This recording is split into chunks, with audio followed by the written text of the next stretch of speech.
Activate deadly sneezing and T. Achoo!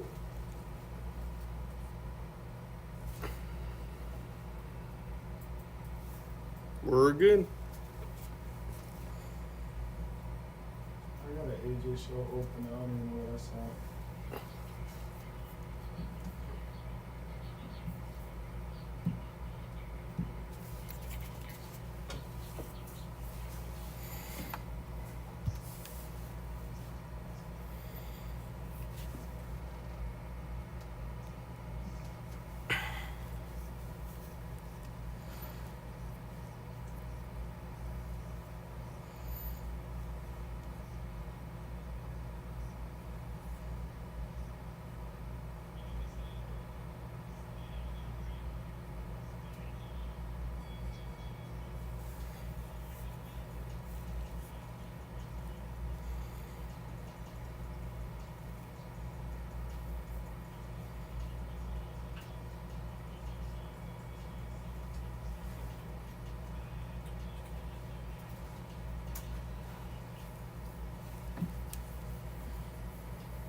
This man crazy.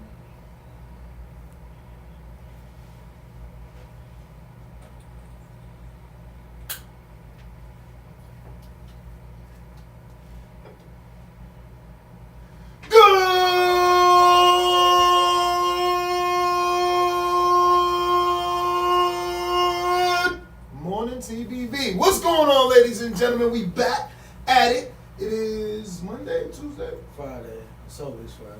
True. But Today is Friday. Today I forgot. is Friday. No, today is Friday because we got the live fight chat later on tonight. And we got the giveaway later on tonight. We're gonna be giving away hoodies. We got actually like 4 giveaway what do we get? Swag bags to give away. So we're gonna be doing a mixture of TBV swag with some nostalgic boxing apparel. You know, some Manny Pacquiao shirts, throwbacks, straight from Bob Arum and TBV. talking No, about? from Bob Arum to TBV. The top player to TBV. Did you guys like not And put then, the audio back or something? We got what else we got? We got a couple of programs. You Man, know, sitting from the like Manny that. Pacquiao. What's that? Morales? That's why. Do you remember? Pacquiao. Barrera? Morales. Morales 3. And then we also had what else was in that little graph bag? Oh, the best thing. The signed autograph glove By Showtime Sean Porter. So we're going to be doing a great giveaway today on our live fight chat, which starts at 6 p.m. Pacific Standard Time, which is 9 p.m. on the East Coast. So we'll be going live 6 tonight. Today, this fine morning, we're talking about the return of Anthony Joshua, the rematch with Oleksandr Usyk, and the fact that this is going to be happening, what is being reported for July. Remember, we had a lot of dates, or rather reports that it was going to be June. So another pushback. But yeah, man, what's your thoughts on today's topic? Yeah, now they're saying July 23rd. Obviously, there was some delay given that Oleksandr Usyk was in Ukraine fighting for his country. So now that he chose to come out, chose to take the rematch with Anthony Joshua. It seems like it'll be pushed back about a month or so, month and a half. But we have the rematch, and now they'll be able to settle that and move forward. Whoever comes out victorious, whether it be Usyk or whether it be Joshua, and hopefully the winner faces the winner of Fury White. Hell yeah. I hope I'm a little more excited. You know, today there was very little news to choose from. You know, it was either Joshua and the fact that he's coming back, Dazn, and the fact that the Canelo Bivol pay-per-view is a sort of co-broadcast with Barstools. So they're trying to do what Showtime did and bring in a younger audience by having a different sort of comedic relief. I think this will be different from what I understood, though. Well, you can't change Barstools. No. I'm saying last time they were at the Woodley and the Jake Paul fight, right? Yeah. And they had their desk. And from my understanding, you will have an option to purchase the pay-per-view, but with them calling the fight. Mm-hmm. With them, they're gonna be ringside. With them calling the fight, so. You know, that'll be cool for those who choose to watch Canelo Bivol. Actually, that's gonna be very interesting, Danny, because if we don't see this again, obviously the analytics mean that the Barstools fan base didn't show up, because obviously now they're gonna have an analytic for traditional pay-per-view buy or the people that chose to hear Barstool's live commentary. So, and now they will get the number. You know, they betting on themselves, obviously, by doing this. So hopefully they pull it off, because, you know, anyone that takes a risk like that, and they, you know, I look at them as inspiration. You know what I'm saying? Absolutely. You know, they was on Showtime, and now they're fucking on Dazn with Canelo. Now, truth be told, I don't think I've ever even told you this. When I wanted to start my own channel, I always wanted to collab with Barstool. Barstool to me was like, I loved what they were doing. Definitely a bit controversial, right? They've had some. Honestly, I've only watched their YouTube clips because they bought out the Rough and Rowdy series, right? Mm-hmm. So you know that's like some sort of border wars. You know, they don't follow no rules. They ain't using no headgear. But it's some sort of border war. So, you know, I watched it for research purposes, and I was feeling them. That dude, who's the main dude? The skinny Dave Portnoy. That dude. Yeah. Let me tell you. I met him. You know where he was at? Get out of you. Oh, Andy and AJ. What, New York? Absolutely. Yes. When they went to go eat pizza. And though I believe he was in Beer House for the Canelo fight. I believe he was in Beer House. Really? Yeah. Because I was in Beer House. I know. Just really? Think back. I could be wrong about this, and I'm not. And I'm telling you that I feel like he was there, or he is this person I'm going to tell you. Remember, in Beer House we had like a host. He wears the same fucking hat Dave wears. Had the same beard, same height, it looked like the same person. You don't remember that we had a host? And by host, I mean a male on a mic that walked around and said all that good radio shit. You don't remember that? I honestly don't, bro. I think they hired him. That was, fuck, bro. That was what? It's crazy. This guy's the almanac. 3.5 years ago? I hate that I wore a white shirt under this and this fucking hood. I could tell like you. That. I could tell you the exact 2 dates we were there. That was September 14th. No, I don't need the dates. I just need to know if you've seen him. He was there. I don't remember, but someone like him was there. The beautiful thing about YouTube, the beautiful thing about YouTube, that everything is on there, bro. So, you know, we're gonna try to find. So I'm being told. You're being told that Austin fucked up. We were live when he told us he had the mics off. And I don't even think it was connected. They were probably hearing us from the fucking laptop. What's going on, champ? It's fixed now.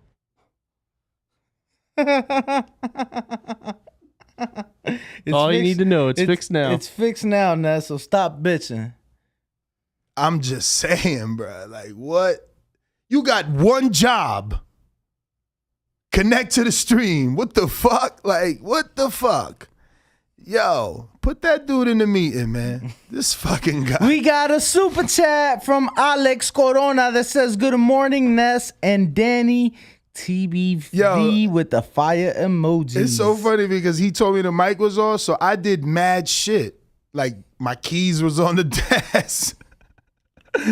Yo, fucking Austin, bro. Yo, did Alex Corona. I think I sent you his information. He might have paid for a hat. And so, I texted to you anyway. So, yeah, I got it. Yeah, he's got you off again. He don't fuck with you, man. It's all good, Ryan. Don't feel bad. Yeah, you be all right. Yo, so you picking Usyk or what? I am, bro. Even with everything that's going on with him in his mind and his head? I picked him in the first fight. He honestly looked better than I thought. And I think he stops AJ in this. Oh shit! Excuse me. In the second fight. Yo, is Angelo Leo today? No, that's next week. Oh, Today is the Flores. We got Gabe Flores in the building today, though. Okay. So champ. I'm going Usyk. Usyk for me. Like I said, I picked him the first time. Oh, you did? I did. Yeah. Wow, I hope you put money on it. I didn't.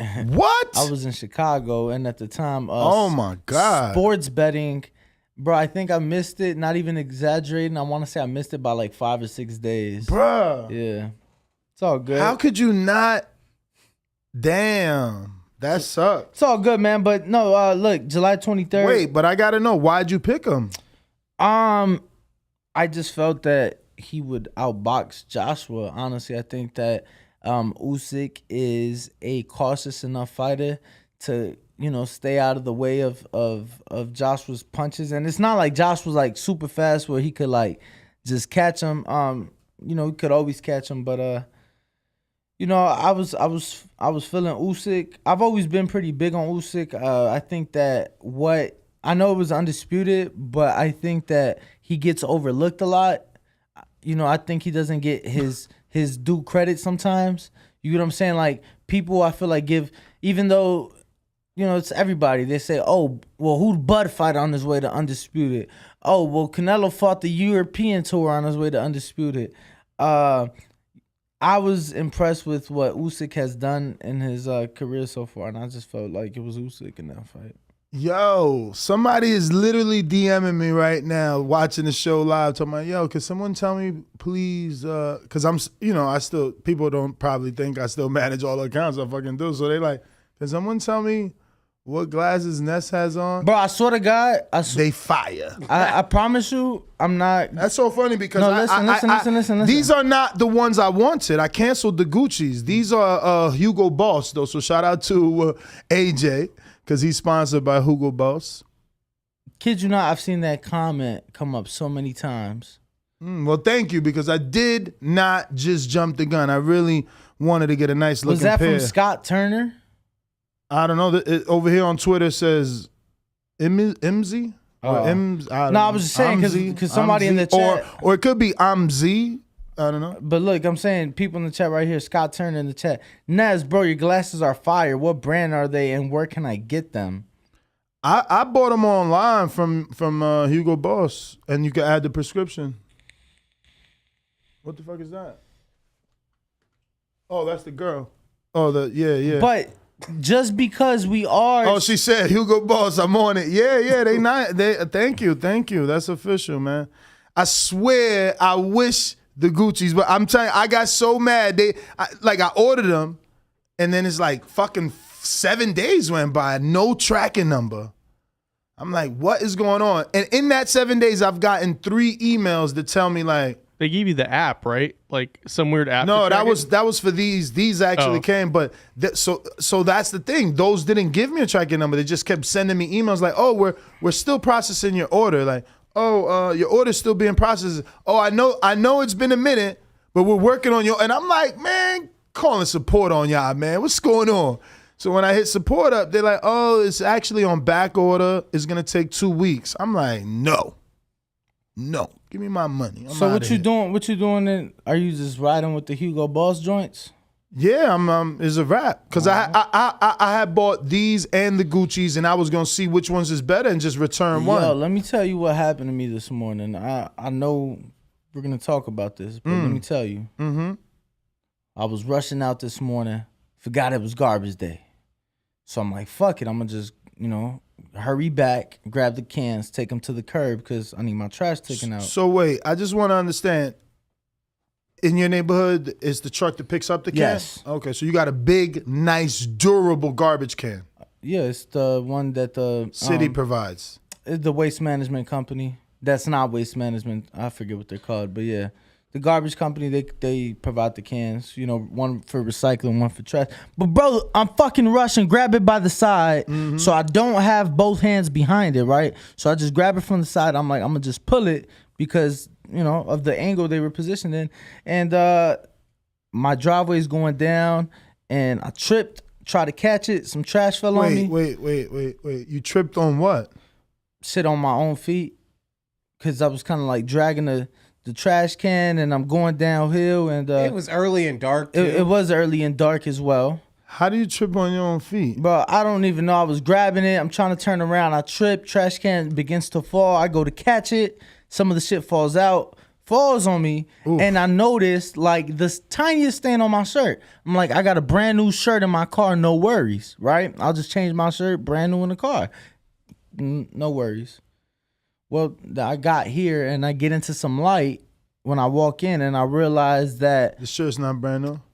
No, I realized my shorts are also dirty. And those were a lot worse. And I'm like, fuck. Damn, so you was just sitting in dirty garbage juice in your car. It wasn't like the juice. I think yo,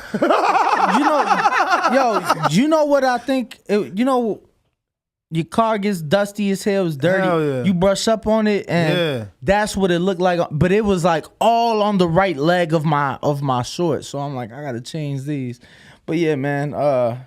Early mornings, and that's another thing too, champ. I cannot sleep. I don't know what it is. Every day I'm waking up at like 2:33 in the morning when my alarm is set to 4. So I think I was a little bit tired. It's a little dark, running a little bit late. Yo, I thought I was gonna be late. My alarm went off at 4:30. I snoozed that bitch. My wife was like, yo, you better get up. What time you got up? Like 5.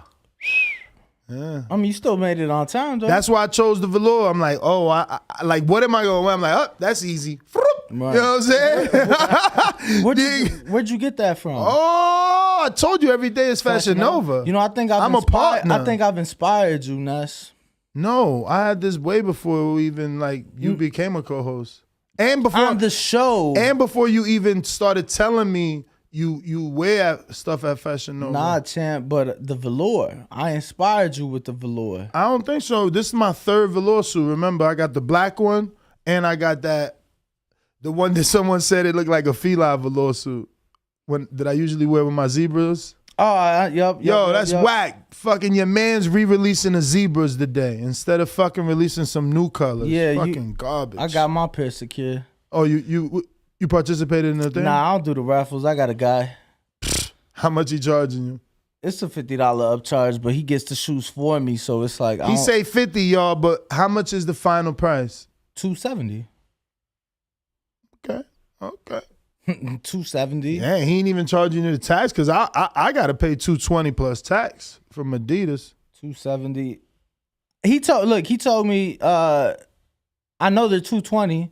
He's like, just throw an extra $50. So, if it's $220 plus tax, I'll obviously give him, that dude I played football with in high school just happens to live out here. He's a shoe guy, so I just get my kicks from him. But yeah, I told him, he's like, what size? I thought about hitting you up, but I'm like, he already got a pair. I doubt he wants another one. I don't want those zebras. I just kept it moving when I seen that. But I do want to remind everybody, since we are talking purchasing and the potential of purchasing things, I want you to go ahead and use our code GETGROOVY with 15% off, and you'll get 15% off your orders on the boxingvoice.com/store. Any orders, we got a lot of new merch. Shout out to Jemmy, aka Ignorant Boxing, has been putting out a lot of designs. So go check it out. This is probably the perfect time for you to get your Eat, Sleep, Smoking shirt. Can I get a screen share? Oh, who's that? Oh, champion. Why that look like Keith Tapia? That's me. That's Holy you, shit! What bro. am I wearing on my head? You got those headphones? No, you got a hat and a hoodie on. Oh, it's cold out there. Yeah, you don't know what fight this was for, huh? You don't even know where we at. Is that New York? This is Los Angeles, bro. Man, this boxing. is LA. You got. Oh, I used to love that hoodie that had zips on the side. Zippers on the side. I love that hoodie. This is LA. We were out there for the Wilder Fury 1. Right, this was November 30th, day of the weigh-in. You look so military when you pull up these old pictures. You got to get rid of that fucking beard, bro. I'm not getting rid of the beard. Nah, go back to that, man. Bro, I can't go back to it. My fucking hair won't grow, so I'm not getting rid of the beard.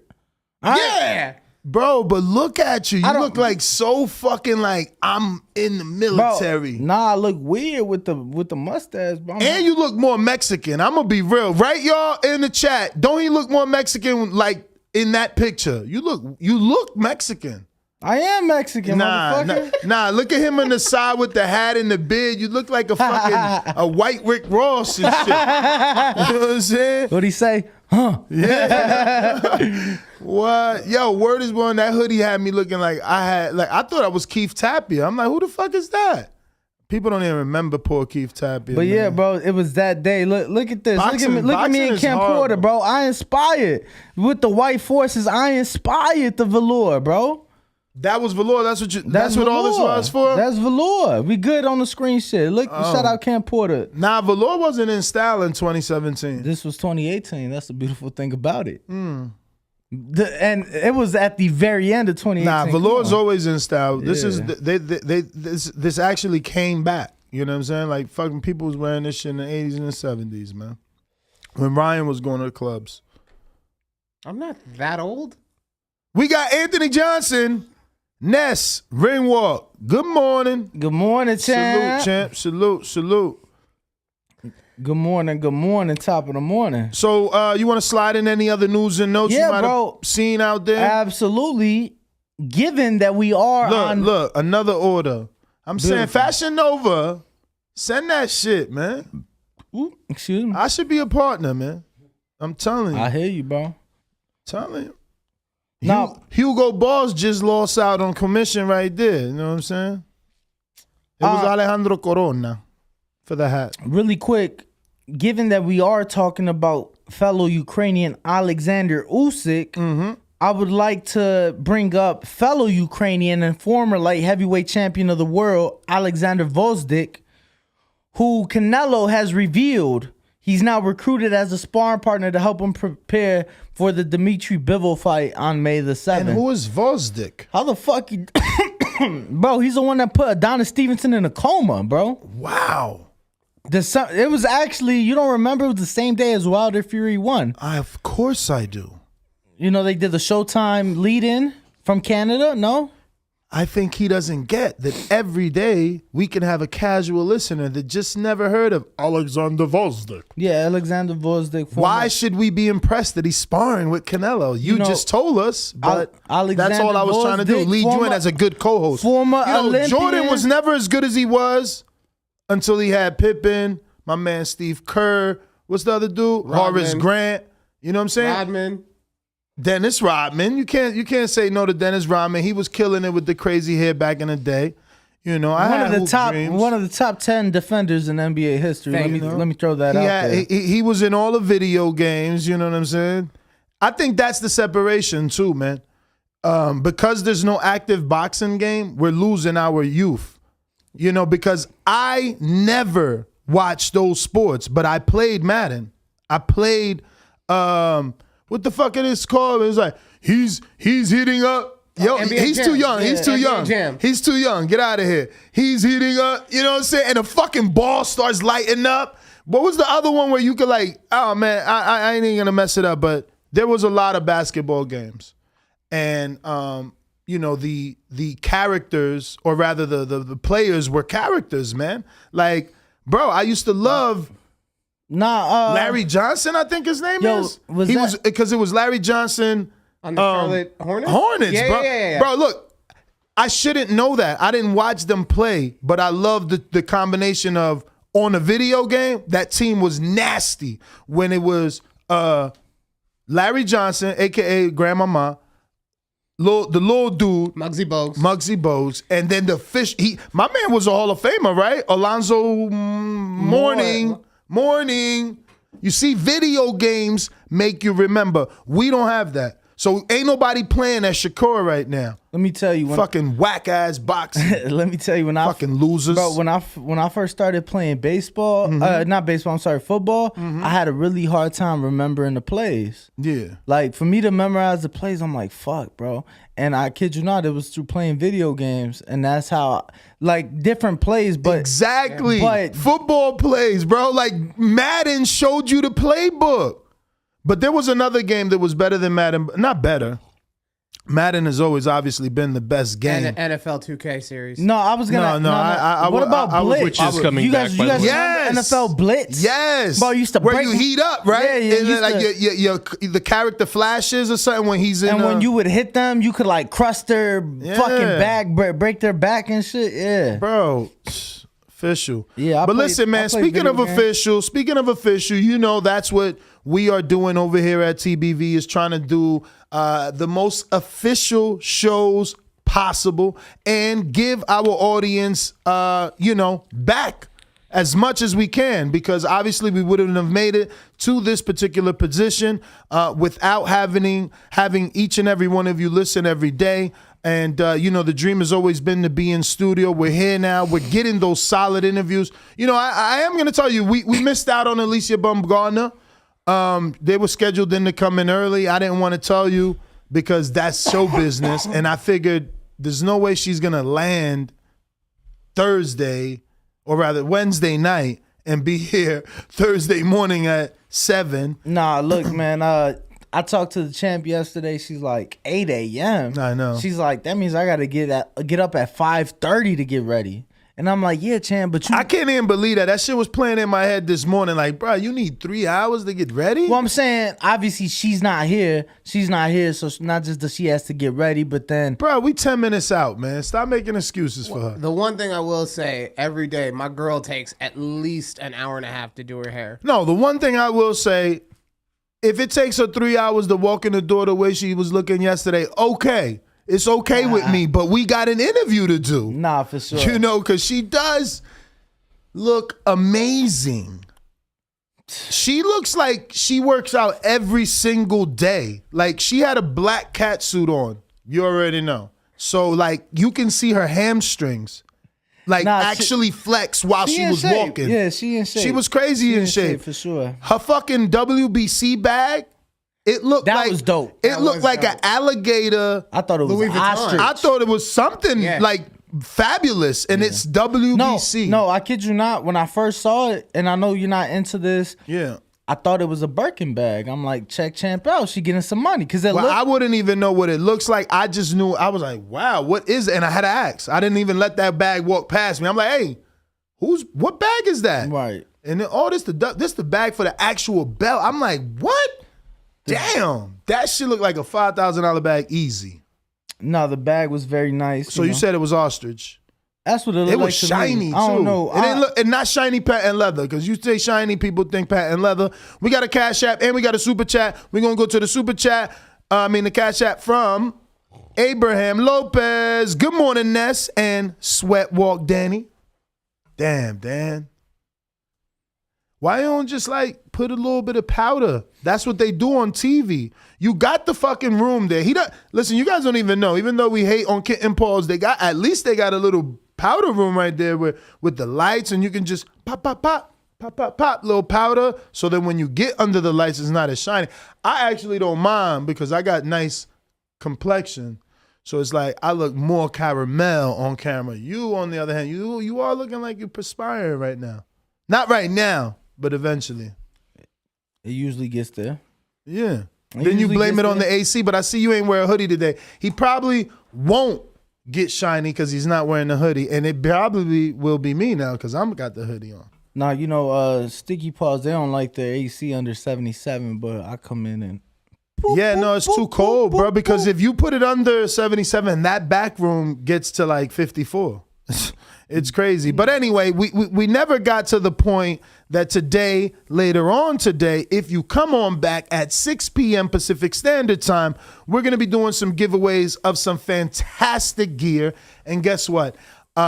This stuff is actually one-offs, right? You can't get these shirts the Top Brand gave us, and you damn sure can't get this Vargas Dynasty hoodie that they used as their ring walk attire. But let me get to the promo.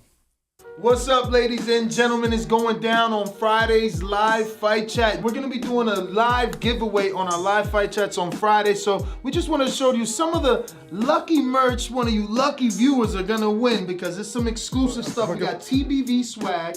Plus, we have some very nostalgic items here sent to us directly from Top Rank. I'm talking about official Miguel Cotto shirts. And these are from the actual fight. You got Pavlik versus Bernard Hopkins. We even have programs here from Manny Pacquiao Marquez III. I mean, this is a vintage piece for any real boxing fan. And check it out. This is actually the ring attire that Fernando Vargas' son wore to the ring. You can get to win this. Have this in your garage if you're nostalgic. I mean, we got TBV hoodies here. We got the classic. I mean, you better come on Friday. If you want to win some swag, come on Friday. But Danny still has the best piece of TBV swag we're going to be giving out. Absolutely, champ. This very glove right here will be signed by two-time world champion Showtime Sean Porter.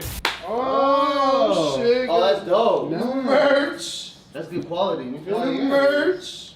That's nice, bro. Appreciate you, champ. Ain't no thing, very man. much. I appreciate y'all. It's been 2 hours. Man, Yeah, you did. Yo, 2 hours. I wanted to ask you. And one lucky fan will be able to win this as well come Friday. You guys don't want to miss it. Make sure you tune in. Tell a friend and tell a friend. It's going to be a bunch of swag to give away. Well, that was official. I love the way that when I came out the room, it was like, burr. You can't see that because if you want to hear that very interesting conversation, you can check it out on Patreon and YouTube members. And actually, we talked about Devin Haney and training and how he trains. Obviously, I've been asking just about everyone if they shadow box as intensely as Haney. And obviously with Sean Porter, knowing Haney very well, sparring Haney, you know, he definitely let us know some stuff. And you'll get that behind the scenes footage of him running out the studio and really playing a trick on us, man. But you'll have to see. We were baffled for a minute there. And there's a lot of behind the scenes footage, man. The studio was lit yesterday. So obviously you guys didn't get to see Alicia Baumgartner, but she was in the studio. Tony Harrison's mother was in the studio. Cynthia Conti was in the studio. Giandra LaBeouf, right? was in the studio. Shout out to her. She's killing it, bro. You seen she interviewed Denzel? Oh, absolutely, yeah. Wow. Huge. Shout out to Giandra. She need to bring Denzel up in here for us. I want to talk to Denzel. Right. I want to talk to Denzel about that viral smile. Remember that viral smile? He was looking like, what was the dude from Living Color? You know it. Yeah, that's him, the one Jim Carrey played. That's how my man Denzel was looking that day. But go ahead, bruv. Yeah, no, definitely a lot of people in the studio. I wish they would have got the problem solver on camera, because let me tell you, he probably is on camera. You know, you have to just ask the editors to look for him. I'm sure he was on camera because when we went out, you know what I'm talking about. I know, and that's what I'm trying to tell you. If you guys catch this behind the scenes footage, right? So we're talking with Sean Porter, and obviously it's Sean Porter. We got a little loud, but we're in a recording studio. There's other studios in here recording. So the dude comes out. He's a former cop, and he's just standing in the hallway like he about to do some shit. Yo, just like staring down, looking at us like, it's like, bro. It was okay. You gotta go. You gotta see it. You gotta see it. I'll let you know when it drops because I'm sure it hasn't yet. We got shout out Malik. We do have a couple super chats. We got Alex Corona saying Yes. they have ESBC coming out soon with all the boxes with the fire emojis. That's what our producer Ryan told us. I don't believe it. It's still about he said a year or two out. So I don't even know if it's ever coming out. Be real. Then I got Sean Ferguson with the super chat saying, "Can I still buy a hat? If so, what's your PayPal?" PayPal. You know you got to send more on PayPal because they be raping your records with the 2.9%. All right, fam? So let me see. I think, how do I do my PayPal? Me, I hate that I never know it by heart. I don't even think I can. Yo, I had a PayPal such a long time ago. I tried to like log back in. Bro, I can't get in that fucking shit. So I've just gave up on PayPal. You remember the right email that you were using? I He never remember- has your mic on, and then it sounds even worse. Because then people hear him like they're hearing him through a fucking laptop. Yeah, no, Maybe if you watched us, like you'd see, oh shit, he's about to talk. You know what I'm saying? Get your fucking face out your lap. Do your job, Austin. Nah, I'm fucking with you, Austin. Really, really. I know it doesn't sound like I am, but I'm fucking with you. he's not fucking with No, you. I am. Oh my God. Yo, we just had a bomb drop. This in the fucking studio. guy is. Oh shit. dropped it again. Fucking shit. This guy is serious, bro. Unbelievable. We have guests coming. Unbelievable. This is Spill Walk Danny. Literally, this is like the Bro. third time. Look at the cable. Oh my God. Travis is gonna kill you. I'm recording this. You're not gonna help. It's just Help. about the hard drive and shit. Oh my God. Bro, get some. Yo, you gotta get more. Give me. Lord. No, these are the good Yo, times. cut to commercial, man. Lord have mercy. Oh wow. What's up, ladies and gentlemen? It's going down on Friday's live fight chat. We're gonna be doing a live giveaway on our live fight chats on Friday. So we just want to show you some of the lucky merch one of you lucky viewers are gonna win because it's some exclusive stuff. We got TBV swag.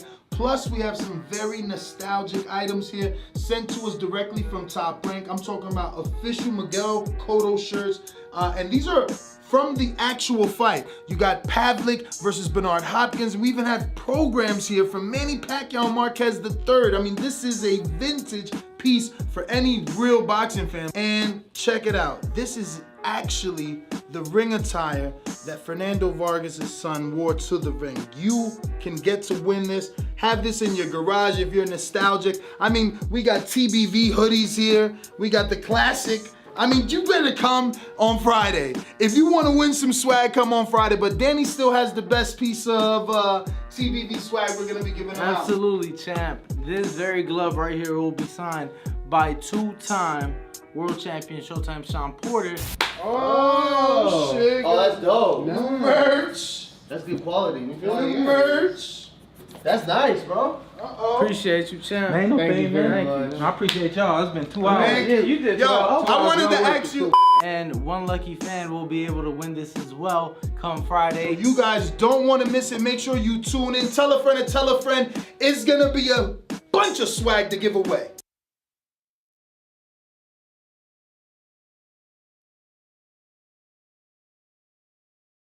What's up, ladies and gentlemen? It's going down on Friday's live fight chat. We're going to be doing a live giveaway on our live fight chats on Friday. So we just want to show you some of the lucky merch one of you lucky viewers are going to win because it's some exclusive stuff. We got TBV swag. Plus, we have some very nostalgic items here sent to us directly from Top Rank. I'm talking about official Miguel Cotto shirts. And these are from the actual fight. You got Pavlik versus Bernard Hopkins. We even had programs here from Manny Pacquiao Marquez III. I mean, this is a vintage piece for any real boxing fan. And check it out. This is actually the ring attire that Fernando Vargas' son. Do you remember the first time you got arrested? Get at me! Oh, take it off! Take it off! Yes! Yo, Kian! Woo! counted the money, okay. Might buy a crib with a view in LA. Niggas keep plotting, they want me to break down. Nah.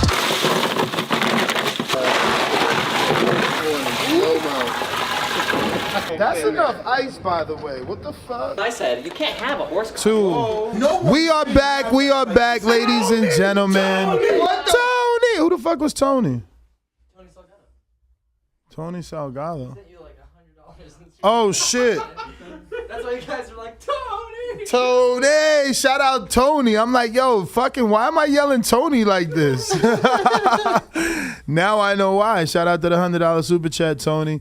It's going to go down today. As you can see, Ringwalk is already high off edibles and shit is slippery in this motherfucker. So, yeah, man, we're going to get it together, though. We got 2 shows today. So, you know, the morning's always rough, man. It's 6 a.m. over here for the West Coasters. And I know it's a lot later for you on the East. So, you know, bear with us. We do have a super chat from Brandon Lands, the producer out of Houston. He says, that's it. I'm getting a TBV bid made for Daddy. I'm telling you, bro. Oh, man. Nah, I think that we cannot allow him to drink anymore. He needs like a water bottle with the top and you got to squeeze. I'll bring like one of my my kids' cups that if you turn it around. Nah, because I don't want to like, you know, I don't want it to be a joke. So if, you know how what is it? Use a thermos. I think the Poland Spring comes with the squeeze top bottle, and you know what I'm saying? Just give him that hot or cold liquids. Man, look, let me tell you. Clearly today has not been, and my mic's not even fucking on. It is on. It's on. I can't hear myself talk. Yeah, maybe your headphones are fucking dead since you had them in a pool of coffee. You short-circuited. Maybe so. But damn, you really can't hear yourself? I don't hear myself. You know that means Trav's gonna kill you. Take one headphone on for the meantime. Yo, Trav's gonna kill you, bro. You fucking and just yesterday he was like, guys, please be careful. These headphones are very sensitive. You can blow them out. You know he said that. You remember? It's all good. But yeah, man. Oh my God, look at all this coffee stain on his mic arm.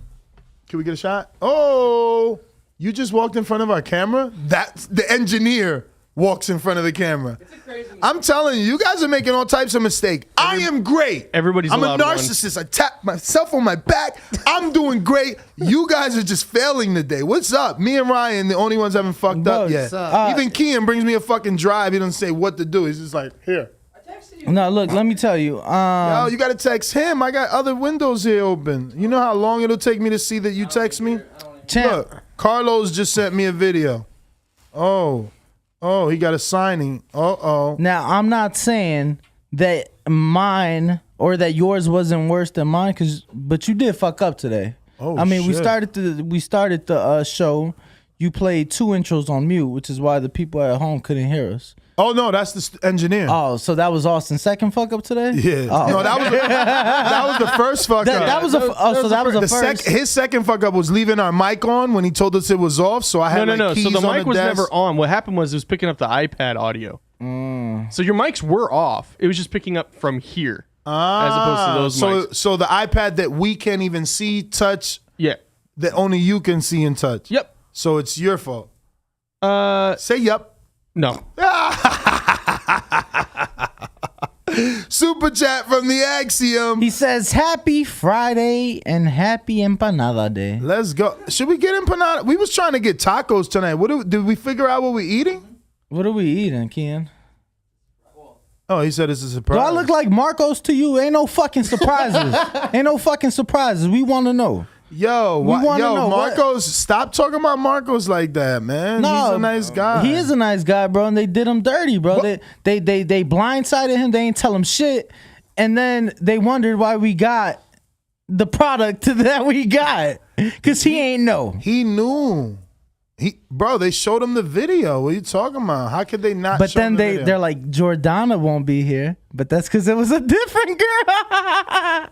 Oh man, look at Kian's face. Look at his face. Oh my God, so beautiful. I love it. So yesterday, was it Tank that called Rolly a fairy or Rolly that called Tank a fairy? A fairy? Yeah. Oh no, you want me to pull it up? Well, you got the audio, so I don't have the audio, but I wanna. well, no, I'm saying you got the audio cable, so if you do pull it up, we'd be able to hit. Oh, so you think it's in that face-off? Let's try and see if can we hear the face-off, and is it in there? But I got a strange video sent to me. Yo, that is hilarious. They said get a camel pack for your ring walk. You know what that is? That'd be actually dope. Bro, I'm not drinking out no fucking Camelback. First of all, let me tell you. All you gotta do, you got the straw on your shoulder. Look, you don't. Look, Ryan, trust me. I know exactly what it is, bro. Is for the runners? Yeah, for the runners. Hikers. We would wear them a lot, you know, When in the you were desert. overseas, yeah. Let me tell you, bro. It doesn't matter how many times you use it. You get a taste of plastic. When you drink water, bro, this shit tastes like plastic. Yeah, but fill it with coffee. I could do that, or I could just get me a thermos. You know, Thermos. Get me a thermos, but Call you Thermy. call me no more spilling. Let's see if we hear this. Oh, it's It was Rolly. Now I know why this makes sense. Check. Look at what they sent me.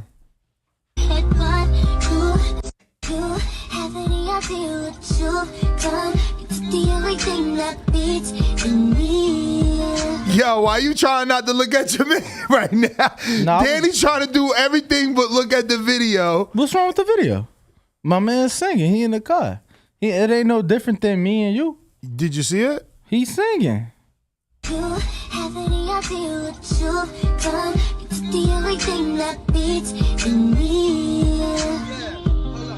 Danny started bopping. You tell. Bro, my man's singing. This He's is he a rider. Give me some. Riding for your mans and them. Bro. That ain't yeah. Nah, hey, Change subject. You seen him? Let's go. Take it down. nah. I'll tell you off air. But that is what's wrong with that? My man's in the car. He's jamming. He's singing. No different than you in the vet jamming the Kato G. You get what I'm saying? Ain't no different. We all jam in the car. That's it. Everybody listens to R&B. That's it. Come That's on, bro. it. That's the panty droppers. That's it. You know? That's it. Ain't nothing wrong with that. Shout out to Javante Davis and his singing skills. The one. You know what I'm saying? Next up. You know, we will be in the building. Not me. I will be in the building. I'm going to Brooklyn. It's May- cold over there. May 28th.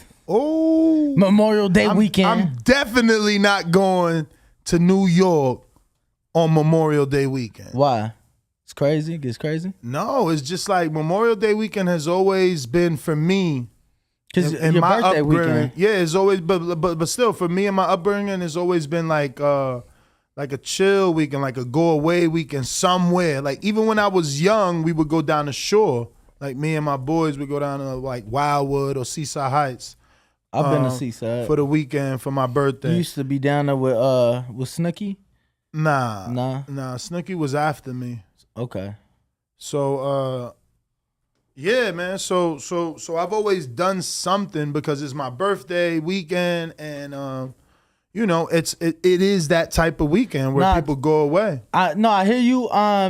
This year is a little bit different though, Nas, because I myself love New York, and I'm like, dope. I'm gonna go out there for the fight. Whack. Sunday, I could find Concrete jungle. I could find me, a nice little. I'd rather be in the Caribbean. I could find me a nice little brunch spot, be kicking it. $20 eggs. But then I realized I'm like, oh shit. The day after, we might be leaving for Australia, so I'm coming back first thing in the morning after the fight. You gonna miss your flight? I ain't missing my flight. You gonna to have to fly out of New Yorkie. I ain't missing my flight to Australia. I promise you that. You gonna miss your flight. Not to Australia. So where do we go from here? Well, in a few minutes. What time do we have Gabe? At 7, right? Yes. Yep. 7 a.m.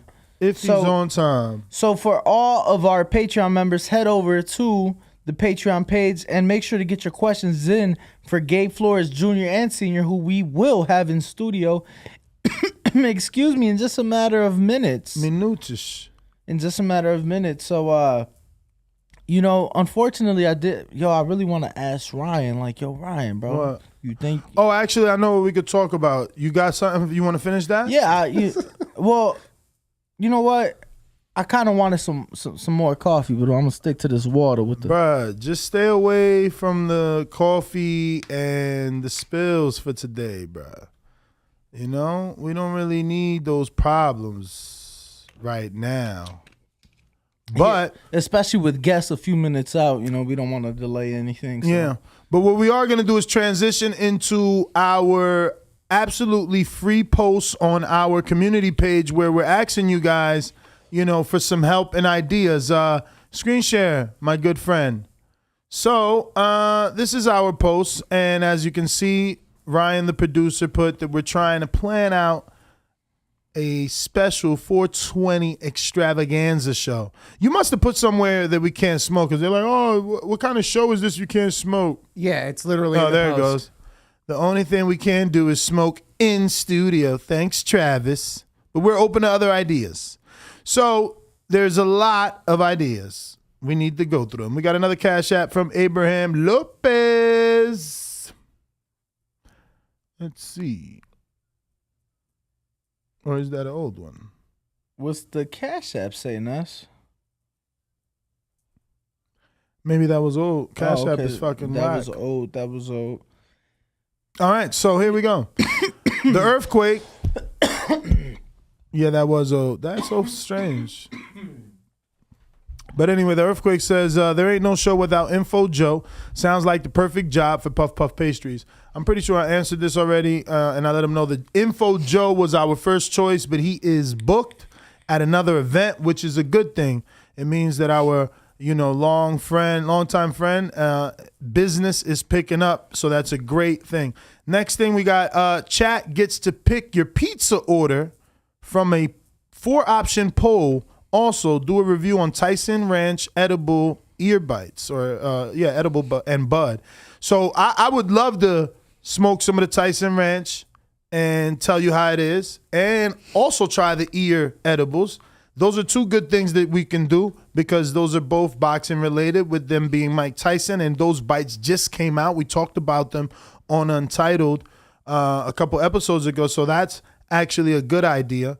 Next one is from Tupac13. He says, there's no such thing as 420 without smoking. Get some edibles. So we are, and we'll be smoking outside, just like today. Today, we got something big planned. I just wish it was more women. Yeah, but we'll still make the most of it. In the finale league. We'll make the most of it. Because that just, you know, it seems weird. But I guess it's not, because it's like one-on-one. I could see that. I mean, yeah, but you have that whole whatever we will not talk about. Yeah. To yourself. Yes. I get where you're coming from. You know, I'm just such a positive person that I'm just gonna make the most out of it and enjoy, and you know, give our people some phenomenal content. All right. Fred the Boss says, hard to do a show on 420 without smoking. 3 puff emojis. Next big thing is a 420 baked goods tester review show, if you allowed to consume in that way. We can absolutely eat anything here. We eat the puff up pastries in here all the time. And again, for the 420 show, we will be smoking. We're gonna have a setup outside, cameras and all that greatness. That's the whole point of being in studio, to be able to do everything. We got Adam Beanie Smith says, edibles gotta be involved. No, and we agree, bro. We agree for sure. And they will be. And they will be. They will be involved. Yep. We have maybe have a grow. We got Jam say maybe have a grower or growers bring in bud they think they grew best, then make a booth or find out a way so we, the audience, can see anyone smoke, and have a contest with judges to see which grower wins. I love that idea. I don't know that in 7 days Ryan is going to be able to find a few growers, maybe one, maybe none, but maybe it's easy because it is legal to grow out here. And I think most of them are registered. I don't know that their phone numbers would be out there though. It is kind of close. I know one grower that we possibly could get on. I'd have to reach out, but yeah, getting more than that, it may be a bit tough. But we do have a super chat from the Axiom that says, "Nice. What about 420 live from a dispensary? Get James Toney on the show." Yeah, the thing with that is we need clearance from the dispensary because obviously security reasons, you're recording inside their facility. Most businesses take that as a possible casing, right? Like you're casing out the joint. So, we would have to get clearance. And in 7 days notice, I think that the best option is to stick with our building, which we can control, which is this one for the moment. But, yeah, let me get back to that. Let's see who's next. We got Big Matthew in the UK says, the whole world doesn't revolve around smoking weed. Wow, what a party pooper. I don't know. Underrated. It says, is it truly a 420 show with no smoking, though? Well, again, we will be smoking, so you guys are definitely misinterpreting what was said, but cool. He said, Bob Carter says, strong edibles. I never really had strong edibles, bro. Like people keep saying like, oh, this is this many grams. And it's like, man, that shit does nothing to me. Even, I never wait either, bro. I literally eat the edible and still smoke and still don't feel like extra, oh shit, time to lay down high. You know what I'm saying? Nah, I hear you. So, we got Sko the Rebel says, blow outside, whoever exhales first gets punched in the chest, little homie style. Damn. Yo, that sound like big little what is it? Baby boy. Remember they had them all lined up and just hooking off on them. It was like, oh, this guy tough. You know what I'm saying? But anyway, Neil Sinclair says, Khalifa time, hell yeah, some Wiz Khalifa Kush. Is amazing. Actually, Danny shared his last Wiz Khalifa joint yesterday, and we smoked mine the day before. So, yeah, we've been getting that Khalifa Kush. It's actually fires. Omar says, there ain't a 420 show without Info Joe. Like we said, Info Joe, we wanted to have him actually cook us French toast infused right here on spot. We were going to fly him out and everything. And, he should cancel his event because his event ain't going to get no TV time. At least if he flew out here, he could wear the whole fucking chef outfit, have his logo on the back, have the whole desk right here prepared officially with puff pastries and all his logo and get way more exposure than wherever he's going that we don't know where he's going. But I am happy he's going because it means business is picking up. He booked. Yeah, business is picking up. But I'm always Canelo say I'm busy. Yeah, I'm busy. But I'm always be selfish and jealous. Like fuck that. I want him for me and my show. But we got Giovanni who says, and run that AJ Ruiz one back. What the? Bro, you're in the wrong post, bro. What's up with this guy? I'm not. Whatever. Luis Reyes says, you ever watch the Action Bronson and Tyler, the Creator show? Get some bugged out lights or effects to trip on while you stoned. I never know you can trip off lights. DTRO. Get the moon rock blunts out. Yeah, you ever had moon rock? Yes. That's real. We definitely need to get some, since it's not a show where we're going to be like just constantly rolling and smoking in here. We should probably pick our top like 5 buds and then find them in pre-rolls and infused. So like obviously if you like GG4, have it infused to bump it up to like 32. You know what I'm saying?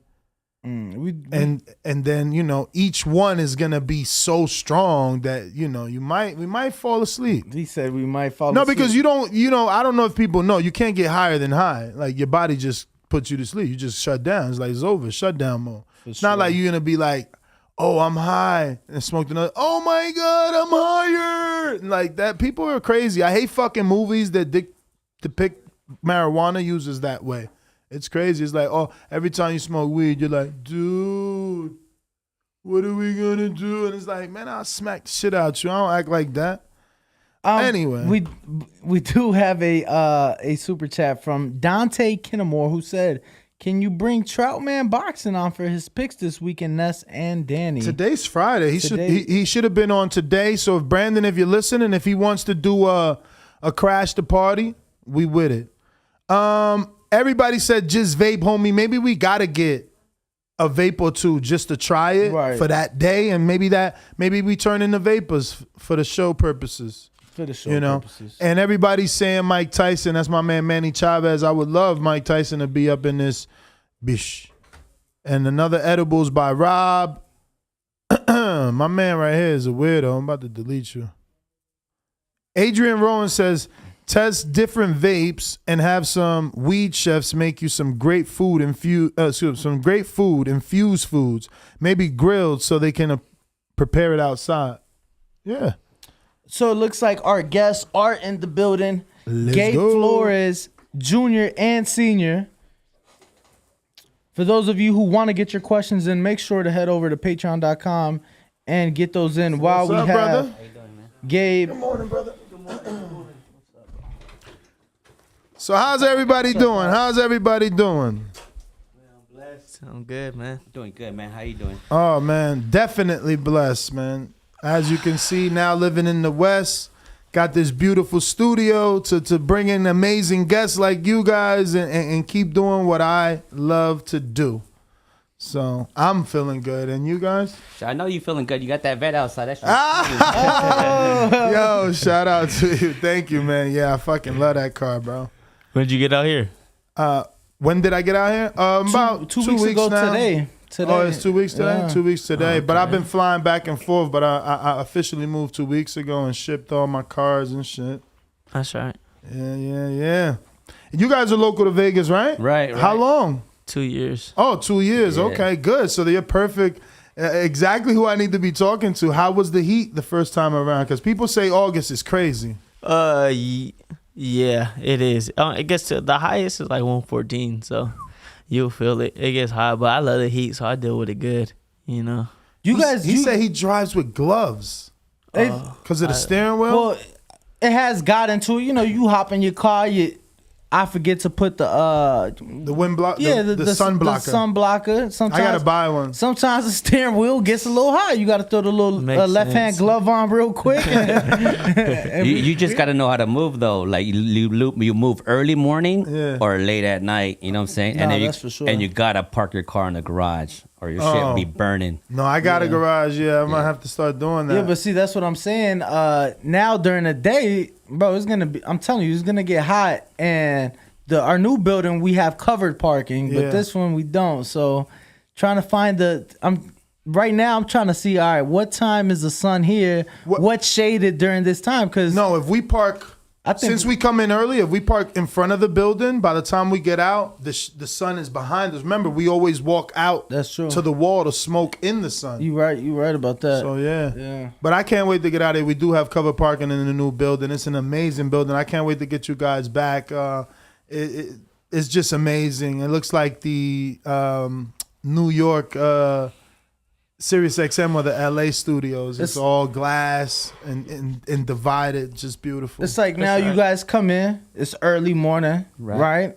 And then, shit, you guys want to train. So then you go downstairs because we got a full boxing gym, private, showers. 2 rings, 7 shower stalls. No shit. Word. And then, I can't wait, bro. It's full workout area with equipment, treadmills, all and things like brand that. new equipment. Where's this at? Right, literally where we at, just on the other side of the 215. Okay. It's the Peter Lick building. The photographer. He's a world famous photographer. Yeah. It was his building, but 5 minutes from here, bro, just on the other side of the 215. Okay. Yeah. So we're blessed for that building. Should be in there soon. But Champ, man, thank you. First of all, thank you for coming in so early. Yes. You look a little tired still, but nah. I wake he up. Look like he been up. I wake up at 4:30 in the morning to get a workout in. So okay. Straight. I was surprised by being up this early for an interview. That was my first time. That's like be here at 4:30. I'm like, God damn. Shit. You got coffee, donuts for us? Yo, we got coffee. You want coffee? Nah, I just had coffee. I'm good. I'm just Okay, messing. okay. Champ, No, do you want anything? Water, coffee? I'll take a water. Yeah, Can we get got him a water. Oh, we're out of water. What? Damn. Right there. That one's new. You out of water in the desert, bro? Oh shit! Don't worry. Don't worry. That's Don't good. worry. Not good. Oh my I got God. Oh my God. They dropping the ball. Yo, Lord. Oh, okay. Moving on. Let me pull up your guys' But, questions. here. Champ, you just got done fighting last month, a little over a month ago. Obviously, first time back in the ring since your lone defeat. What was it like, not just getting back in the ring, but what was it like being in camp and being in the gym since suffering your first defeat? I couldn't wait to get back in the ring. You know, I'm a real calm, composed, collected person, but I couldn't wait to get in the ring. I felt more anxious this time. Like a big ass smile on my face. Couldn't wait to get in there and show what I really could do. But once you know, it's boxing, man. You always learning. You always learning on the job. And you know, once again, I had to fight an obstacle. You know, I was gassing, and I was like, man, whoa. I'm in the fight. Like, why am I gassing? I was like, man, we spar 15 rounds in the gym, 30-second rest. You know, I'm going intense rounds. People bigger than me. You know, we digging, we going hard, and I'm getting tired right here in the fourth round, and I'm getting confused with my body during the fight. I'm like, man, what is this happening? But man, we're dropping too much weight, so that's why I said we had to go to 35 now. So now 35 is our weight class. But it felt good, man. The training session, everything was great. You know, it's just trials and tribulations. You know, you gotta see. But now we know what the problem was. Hey, but tell him, Pops, who I was telling you, bro, to go up. But you know, Pops was telling me to go up. But in my head, I started at 130. I started my pro career at 130, so I wanted to get a world title at 130 just because I started there. I was being hard-headed, a little stubborn, you know, and I thought I could make it good. And I thought I felt good. But comes to show that it wasn't, you know, so I had to dig deep, you know what I'm saying? Like I'm saying, that fight, it was tough just because my body, I was tired. I was dead tired, but I had to dig deep. You know, that had a part of it. You had to have a heart and balls to win that fight. And that's what had to come out.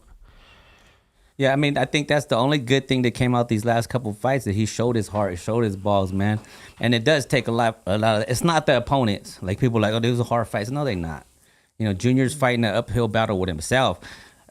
Probably about after the Velez fight, I was like, damn, Pops, you getting big. Your back is getting wider. I see him every day. Yeah. And then when he's sparring, I'm like, then he's like 148 in shape, dieting already. Like I said, Pops, you ready in shape, bro? I don't think we could hit that 30. He goes, nah, I could do it. You know, and you know, he's a man, bro. I'm his dad, but we're a team. I've been controlling this shit since he was little. Like, you know, what to do, how to fight. You know what I'm saying? Everything. Like, I gotta let him be a man. You know, it's the same thing in his defeat when he lost. Shit, if it was up to me, like if I could go back, I would have never let him in the ring. But he was getting sick because of the weight. I just thought he got sick, but it's because of the weight cut. You know, your immune system takes a big slump. Pops, I gotta ask you, man, in that fight, I have no idea what you were going through, but I know there was a lot of criticism from the broadcasters, right? Right. They said that they felt you should have stopped it sooner. Right. What was that thought process like? Because obviously it was a very tough night out, and right, there was times when you spoke it in the corner and you could see you were contemplating it. Right. What was the process like for you to make that decision? Bro, honestly, in the fourth, he couldn't breathe, was stuffed up. Like, I had to give him nasal spray before he came out to the ring because he was stuffed up. But, you know, he got stuffed right away. That shit didn't work at all. And he was just, obviously, by the fourth, he was gassed. And I was like, this shit is over. There's no way. And I kind of like whispered to him, and he was like, nah, let me finish. And look, the kid's a winner. 12 national titles, you know, #1 amateur ranked in the world before we turned pro. Like, he's a winner. Healthy Gabriel Flores Jr., nobody will beat him. Bet. Like, I'll put my money up. I don't care who it is. But, you know, the kid trains hard, 15 rounds, 3 different sparring partners. But the shit don't show up in the ring if you cut too much weight, man. And I know people are like, oh, they're making excuses. But bet then, jump in the ring. We won't see. You know what I'm saying? But it's just, it's a motherfucker, bro. You know what I'm saying? The way Gabriel's not the only one. I see a lot of other fighters going through the same shit. You know, they not cutting the weight right. And it's a thing that you got to put your money in. You know what I'm saying? Cutting that weight. We never had problems making weight until Junior got bigger. Yeah, I mean, but you don't think that the fighter did anything? Because he's on a roll, guys. He's been knocking dudes off. Like, Gabe is not the first. He knocked off Vences, then Gabe, then Isaac Lowe. Like, he's on a roll. It could be momentum. Time out. I'm not taking nothing away from that fighter. I don't got nothing against him. No ill, nothing. I don't care. He's doing what he's supposed to do. But no, bro. You're talking about different levels now. I just beat the guy that beat him. Yeah, the guy that he just fought. He beat like I that said, dude. oh boy, he a good fighter. I see he's tricky and all that, but that was nowhere near me. That fight only had 10% of me right there. I had my heart and balls and everything shut down. You know what I'm saying? But like I said, it is what it is. We live, we learn. I gotta live with that now. I'm just saying, he fought a couple guys that I know everybody in this room ranks, and he got through them. So, you know, it could just be like Ugas, for instance. Ugas had a couple of losses, and now it's his time. It's just his time. Right. No, but again, I'm not taking nothing away from that kid. That kid, he's tough. He could fight. You know what I'm saying? But I'm just saying, for me, you know, and that shit, you know what your son can do. I know exactly. No, there's no way. And you know what? I think it's unfortunate that in the sport, bro, they care too much about the O, right? Right. Right next door, we got the UFC building right here, where a fighter could take a couple losses and still not be overlooked, still not be disrespected. Right. Still not be disrespected. You're That's right. the thing, right? Any man, any woman that steps in is, bro, you cannot call them a bum. Like, we train just to lose weight and work out. That boxing is no joke, right? I've played football, I've played baseball. Boxing is no joke.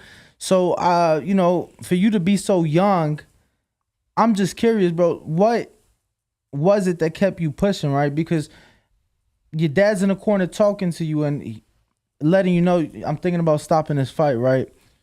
What's going through your mind during that fight? You know how you feel, but what's going through your mind when your dad's telling you that?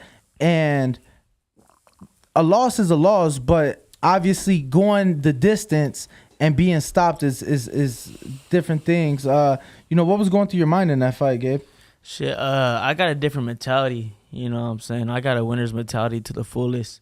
I know who I am. It's not really that I believe who I am. I know who I am. You know, and I know where I'm destined to be. I know where I'm going. And so to be in that situation was so awkward and so weird to me. I was like, nah, I'm still going to win the fight. I didn't know how. I was going to do it, but in my head, I told myself I'm still going to win some way, somehow. And I went out there and trying to win still, you know, thinking one puncher. I don't know what I was thinking, but I just tried to win. At that time, I thought I knew I was going to win somehow, some way, because I come from a background, man, just Stockton, man. It's really rough out there. And when people come at you and test you, you're ready for the test. You want the test. And you don't scare away from the test. You go to the test.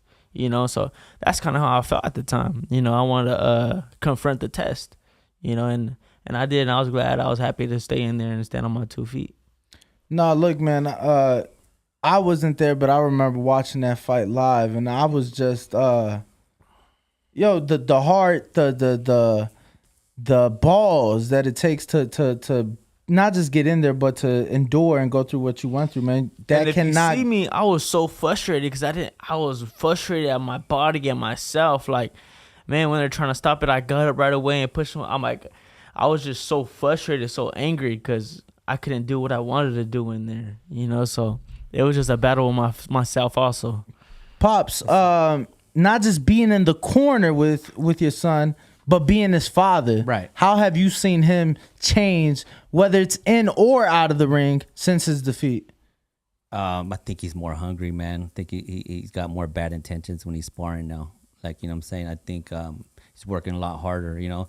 But the thing is, like, he's working. The last 2 camps have been our best camps of his career. It's just them last 2 weeks when you're cutting that weight. That shit, you could have the best camp of your life. If you ain't doing that last weight cut right, or you cutting too much weight, it don't mean shit. Man, we hear it all the time. That's the biggest fight is the scale for many fighters. Now, obviously, you got signed and turned pro so young.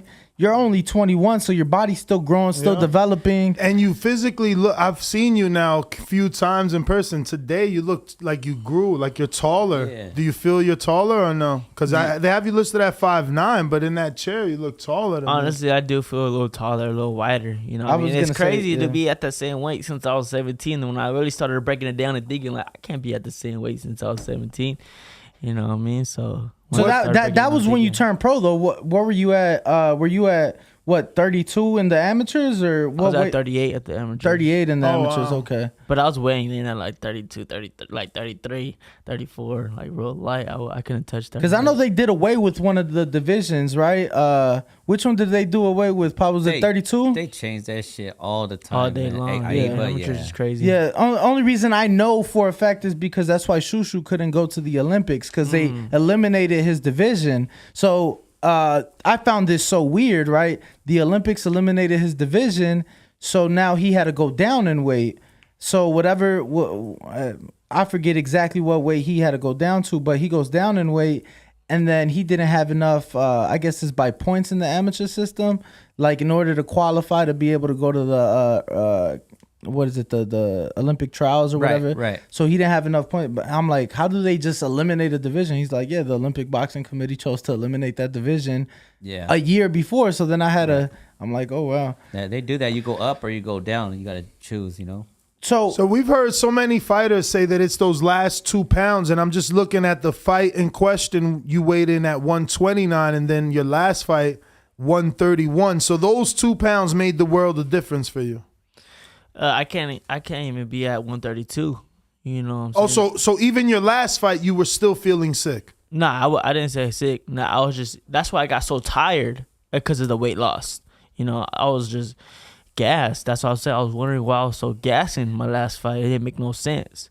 You know, So it's definitely So weight loss. now we're moving to 35 for Yes, the next fight. yes, yeah. And you won't weigh in at 35 because there's no title on the line. 37. 37. 37. Okay. And it'll be perfect, man. He'll be, look, you got to realize this. When he weighs in at 32, he's probably going to hydrate till what? 44, 12 pounds. Okay. And then once he steps in the ring, he starts sweating. And then pretty soon he's 40, 39. That's when that shit, the water's coming out, bro. The water's coming out. You know what I'm saying? So if you're sparring at 148 in shape, dieting, eating good, that means you should hydrate to 148, right? Okay. So, and then you're comfortable, you're able to do those rounds. See, that's one thing that I knew that, man, but I was junior. I can make it, G. I can make it, Pops. I can make it. You know what I'm saying? No, fuck, I got to listen to him sometimes, man, and kind of regret it. But it is what it is, and we're here. You know, he's 21. Thank God he's still young, and we got a lot of career ahead of him. For sure. So moving forward, because Pops, you just said, you know, he is young. Right. And at the end of the day, he's a fighter. It's his career. Right. But you're the trainer. So, Right. and the father, so you have his best interest. Right. When do you, now after what you guys have been through, when do you say, nah, fuck what you talking about? Right now, I said, fuck that. You got Pops. I always told him, you fight at 140, you'll be straight. I mean, not that we are, but he'll be good.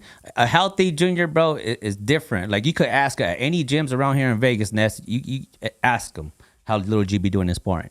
No, look, you know, I've been in Vegas for a few years now, and obviously we know, shit, you're the reason Chris Colbert never fought Gamboa, right?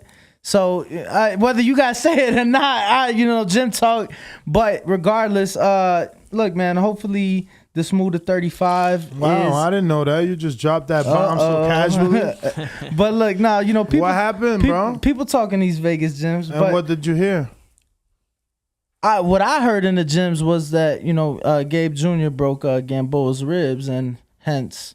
Is that accurate? You know, that's what I was hearing in the gym. I didn't see nothing, man. But okay, you know what I'm saying? Yeah, no, not from you guys. I'm just saying. Okay. I just happened to be in the gym when another fighter got a call to fill in for Gamboa. Right, and I'm like, the fuck happened to Gamboa? Right. And then that fighter who got the call, he ended up not getting the fight for Chris Colbert, but he told me what happened. Right. But regardless, obviously, you guys got signed to Top Rank extremely young for a reason. The talent is there. The amateur pedigree is there. And they didn't cut you. Let's be real, because they've cut people after one loss. No, Nahara too. Ivan. They cut people after one loss, so they still believe in you. But see, that's the thing. Like your boy is saying about boxing, man. That's what UFC be popping, man. They be fighting, and this dude will lose, and this dude will fight the other dude. And they come out with some good ass fights. I mean, I think that's what boxing needs. A lot of these promoters.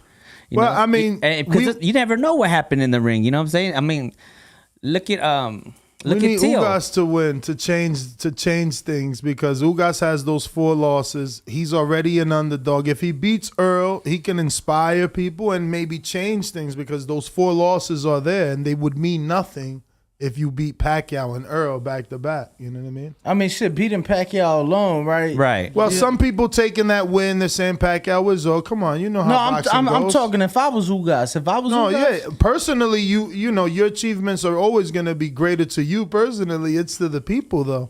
Yeah. And fighters, I'm sure you didn't get in this just for you. You want us to recognize what it is you can do, or do you only care about what you're accomplishing as long for as yourself? I get paid and I get accomplished, I'm straight. You know what I'm saying? All my life, I ain't care what anybody think.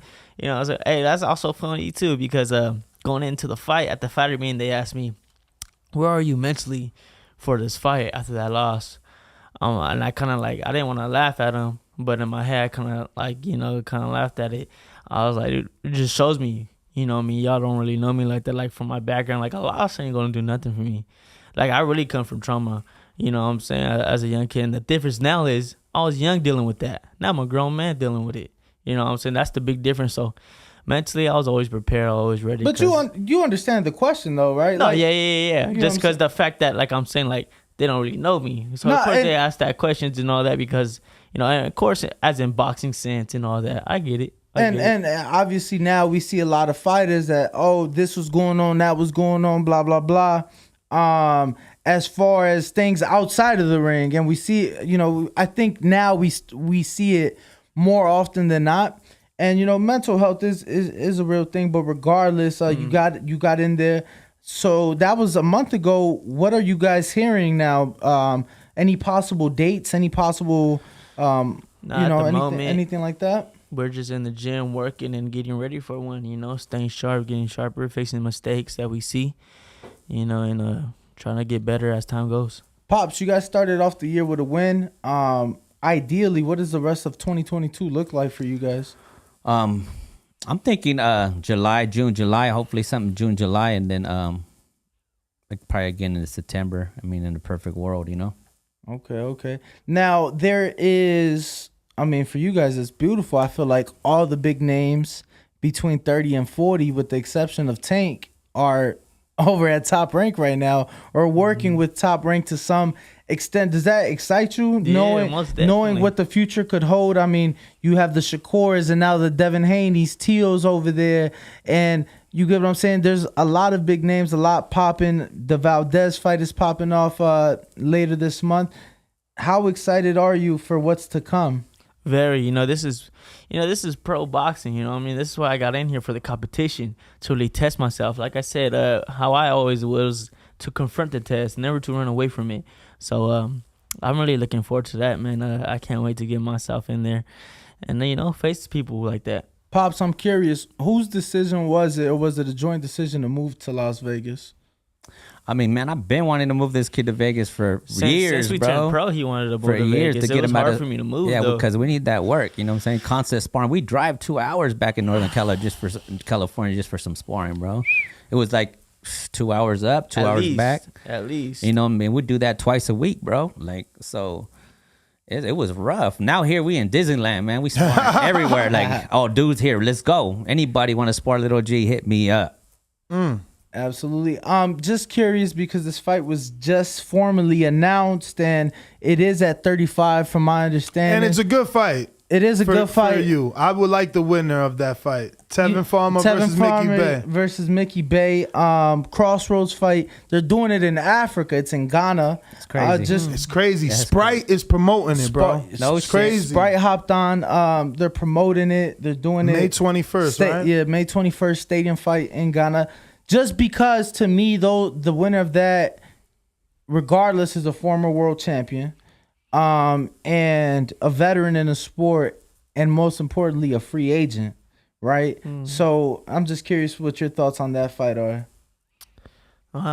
Well, like Ness says, for sure, I like the winner, if that came to it, because that's going to get me right there, get me closer to a world title, and that's the focus, you know what I'm saying? I've been in the game for some few years, 4 years, so that's the focus right now, As far as the fight, man, I had to watch and see. I can't really give too much of an opinion on that one. Okay. Do you have a spar, Mickey Bay? Him being out here? Mm-mm. Nah. Okay. You guys still working with Ben, or is Ben still okay? Yeah. Davison? No. I don't even know his last. Ben Baptista. yeah, Yeah. yeah. He works with Mickey Bay. He We're works- cool with Mickey Bay. He's been to my house and Yeah, shit. he's Like a we're cool cool. We're cat. cool with Mickey Bay. Okay. Yeah. Okay. So we rooting for Mickey. You know what I'm Okay. saying? Yeah. Now, June 4th here in the States, June 5th in Australia will be the undisputed fight at lightweight. Right. Devin Haney, George Kambosos, your thoughts and prediction for that fight? Yeah, man. I got Haney on that one. I know Haney for a while, watch him move, watch him fight since the amateurs. And he for sure got the skill set to pull it off. It's just a tough part of being all the way out there in his hometown, and he's not no slouch. Kambosos not a slouch, so he could give him a good fight. And him being a good fighter and fighting in his own hometown gives him a good advantage. What do you guys think of that? The Haney deal was for 3 fights with Top. So he signed with Lou and Top Rank. I didn't know that. Lou and Top Wow. Rank. I didn't know that. 2 fights in Australia. So if it's a one-way rematch for George. So if Devin beats him once in Australia, he has to go back to Australia. Wow. On a fucking slave contract. Yo, why you calling it a slave? Bro, because, man. But I mean, I'm pretty sure Bill and Little Devin know what they're doing. Oh, absolutely. There's something absolutely. we don't know everything. You know No, what I'm saying? absolutely. But it's just That's a crazy. fact. Like, But you're. the only thing I'm saying is, I mean, for sure they know what they're doing. Look at what he's done. With No, his son. absolutely. But I'm just saying, I'm a fucking champion. Right. Cool. You got more belts. That's cool. I'm gonna come fuck Right, with you in right. Australia once. Right. I beat you. Now I gotta come fuck with you again. Yeah, that's a y'all fact. might as well But fucking. AJ does that y'all all might the as- time. No, Why you think Usyk got to rematch AJ? Why you think Andy But had to rematch AJ? How much bread you think they're gonna break for that rematch, though? I don't know, but I heard It has to be enough for him to do it. I heard No, that I'm the sure. numbers already set though. They I don't can't. know. I mean, obviously. I mean, see, that's the thing. You Yeah. hear, we don't know. No, that's true. You know what I'm saying? What we do know is he has to go out there. If he wins once, he has to go out there twice. Third fight, a potential Pay-per-view with Loma. So just man, look, I'm excited for him. We'll be heading out there, Lord willing, but just a lot going on in the lightweight division and the divisions around it. Has to make you excited. Obviously, that fight's for undisputed, right? It doesn't get, you can't be any more of a champion than undisputed, right? And so young, once again, to me, it's just like, I'm thinking of myself in your shoes. I'm like, bro, I'm 21, shit. Devin's 23. If he wins undisputed, why the fuck can I be able, not Absolutely. not comparing, I'm just saying, that's the way I'm looking at it. But other fights this weekend as well. Ryan and Emmanuel to go. Ryan's returned to the ring. He's been out of the ring for 14, 15 months. Just your thoughts on really? that one. Yeah. I thought it was 17 and then to go 18. No, Ryan was in the ring January 2nd of last year. So then, April 9th this year. So 15 months. But your thoughts on that fight, man? I don't really know much of the other cat. What's his name? Emmanuel to go. He's a Lou Yeah, he's DiBella fighter. Lou DiBella fighter from Ghana. He's interesting for sure. We had him on the show. He says, "Yo, pick around." Because he said he really liked Emmanuel Augustus. Yeah. So he's like, I'm gonna do the drunken master. Tell me what round. I'm gonna do the drunken master. So Ness goes, Ness goes like round 5, and I look at him like, yo, the motherfucker not make it to round 5. You should have said 1 or 2. Nah, man. Yo, Ghanaians, if that's how you say, Ghanaians are pretty tough, man. I mean, think about Joshua Clottey, the amount of punches Pacquiao hit him where he did not go down. He's Right. just No, I mean Come's from Ghana as well. and he's tough. I mean, Tough as obviously nails. T.O. did what he did, but think about the fight with him and Robert Easter. That was a war. War. I mean, the fight with Lomachenko couldn't finish him. So definitely some tough guys, but I'm excited to see that matchup. They had a little back and forth at their public workout. It didn't look too real though. You guys caught it? I'm gonna show it. I didn't. That was Rollies. This is Ryan. Will the game be over? Listen to Ryan. Will there be an upset? Right, Look at you. I want to see it. Keep talking now. Shut up. What are you going to do right now? It's about to be game over. Game boys, it's about to be game over. I promise you. I don't know. Is that line? Game over. It's about to be game over. Your Game Boy is about to be game over. I'm like, what are you talking about? I just think Fire. I don't really know how to trash talk like Yeah, that. that's exactly what I say. Bro, that's a just skill. not his Let me thing. tell you, that's a skill. Absolutely. People try it all the Hank time. Lundy is a pro. People try it all the time. Yo, it ain't for everybody. Nah. It is not for everybody. I mean, look at Rolly yesterday. He didn't act the way that he acts online. Like that's what Tank tone to his face. yeah, his body language was so different. Another fight at 35 champ. Obviously, hold on. Let's go ahead and Austin. But he calling him a fairy though in his face. I heard that. Forward, guys. Quick shot, and then we're done. Yeah, but he's fighting him. You know what I'm saying? So he ain't gotta say shit. He's gonna fight him. Yeah. Like a lot of fighters call out fighters and don't do shit. Did you see this? Shout out to Rolly for that. Did you see this? So to take their time because they with rushing Tony these Harrison fights and Luis Cuba Arias yesterday. They want to do one little whole shit, little bitch ass nigga. I love the way he talk. And the little bitch ass niggas don't know how to sit back and wait. And then little bitch want to wait and then want to lose and still want to talk about shit that. And then nigga want to lose and still talk about motherfucking fight. Shit. Oh yeah, but you a fucking lame ass nigga. You a lame ass nigga. To the fighters here on this stage. Yo, so right there he's throwing rubber duckies. Tony jumps off the stage, and then Wait. So Lewis brought rubber duckies? He brought rubber duck. That's what he threw at. That's what caused Tony to jump off the stage. I had no clue. I heard you yesterday saying, yo, you see the... I'm like, I don't see any rubber duckies, so I just let it go. So right there... So it was Lewis, like, you ducking me, so he throwing ducks at him? He threw those two rubber duckies. What? He's calling them a duck, yo. That's so he threw... insane. Bro, I don't even know where the fuck you buy rubber duckies at. Like, you got to buy those online, right? Amazon, like, yeah. Amazon, like... Everything's on Amazon. But I'm saying, I don't know. Right now, you tell me, Danny, go find me some rubber duckies. Nah, what fucking store do I get rubber duckies? No, premeditated. I'm going to go to a baby store. He planned that shit. He planned that shit premeditated for sure. Absolutely. Listen, we got a bunch of questions from the people. Because we did bring up Tank Rolly. That is a lightweight fight. Rolly got the interim. Tank is the WBA. So just regular. Well, now they changed the naming of it. Did you guys see that? Nah. It's not the WBA regular now. It's the WBA World Champion. And the Super is the WBA Super World Champion. That's what he's been, though. But they had the regular belt. The regular belt was called the WBA Regular Champion. Now it's the WBA World Champion. Right. Yeah. So. But just your thoughts on that fight. The winner of that will be the mandatory to the winner of Haney Kambosos. Even though because of the contract, I think it'll take a long time for that to happen. I think the titles will be vacated before that fight could be ordered. But just your thoughts on that fight.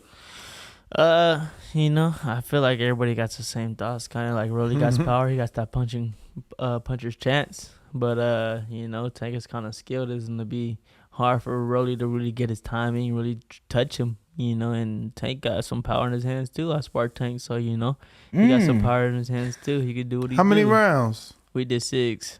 Did he get out? Y'all was scheduled to do more or no? Nah, 6. He wanted more, but I wasn't even in camp. So I was like, that 6 is what you wanted. 6 is what you got. Yeah, 6 we out. I said he was dead tired.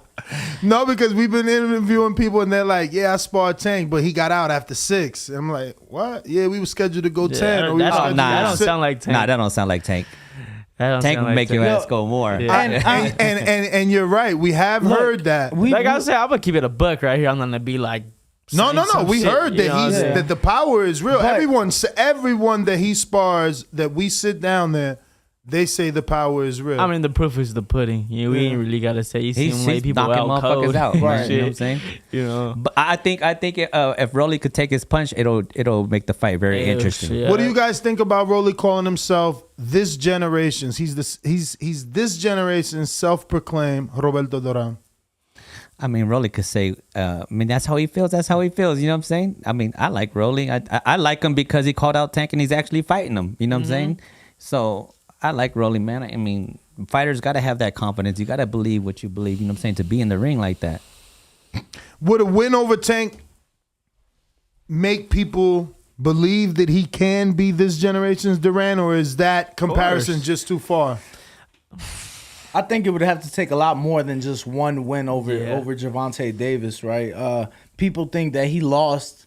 Let's be real. To Marinas, but we would forget that if you beat or stop Tank. Right. But I don't think a win over Tank, even if you land that shot that you need to get a one-punch knockout, I don't think that one knockout would proclaim him the modern day Roberto Duran. Bro, you got to fight some killers. Right. Now and Tank for sure is a killer. No, but if not he just beats one. Tank is a killer. If he beats Tank is a killer, then he's just got to be on his Cambosos. Go for the next one like Cambosos. He beat Tio. Now he's on to Loma or Devin, and he took Devin because Loma's busy. So, like, you know, he can prove his words true if he wins. Man, you heard Gabe Jr. The proof is in the pudding. We know what's happening May 28th. Come on, man. Nah, but we do have some questions. Wait, so you haven't sparred Rolly? Nah, I haven't sparred Rolly. And you haven't heard any power stories from Rolly? Well, I obviously we know Rolly can punch. You know what I'm saying? You see it. You know what I'm saying? He can punch. But I just don't know how hard, you know? Okay. Well, we do have some questions. We got from Compton. Dual Ingram says, this is for Junior. I know this is a weird question because you're not an African American, but I thought to ask you this since you would have an outside perspective. Do you think that Black or other minority fighters are at a disadvantage in the sport of boxing? I think this is our sport.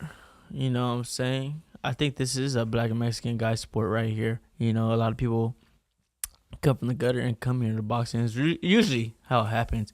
You know, so I think it's our sport. We run the sport. The biggest fights are Black and Mexicans. Perfect answer. Dual Ingram back with another one for Senior. The Rock Johnson versus Will Smith. Who wins and how in a boxing match? Please don't influence the answers, host. So you can't talk. I think Rock would fuck him up, bro. Thank you. Come on, damn, man. you the trainer, bro. In a boxing match? All he got to do is put his hands up and land one. It's a wrap. With those big ass muscles, won't you beat the hell out of somebody as big as Rock? He can't land a punch on you, right? You too slick, too fast, right? But that was a movie though, Ness. He ain't really Ali. Thank you. Listening to the show. Thank you. No, I was just saying that was a fucking movie. Pop's like a boxing junkie. I love the way he did Ali. I think he really learned. That was bad. That was. He was like, great job. He's like, look at his shadow boxing. This was when he was getting ready for the Ali movie. I'm like, it's the fucking movie. Yeah, but as soon as but you gotta learn though. You can't just shadow box like that without actually learning. Yeah, but it's different. You get punched in the face. I didn't hear it completely. It was Rock and who? Will Smith. And Will Smith. Yeah, because after the Will Smith. You don't think? Rock's go.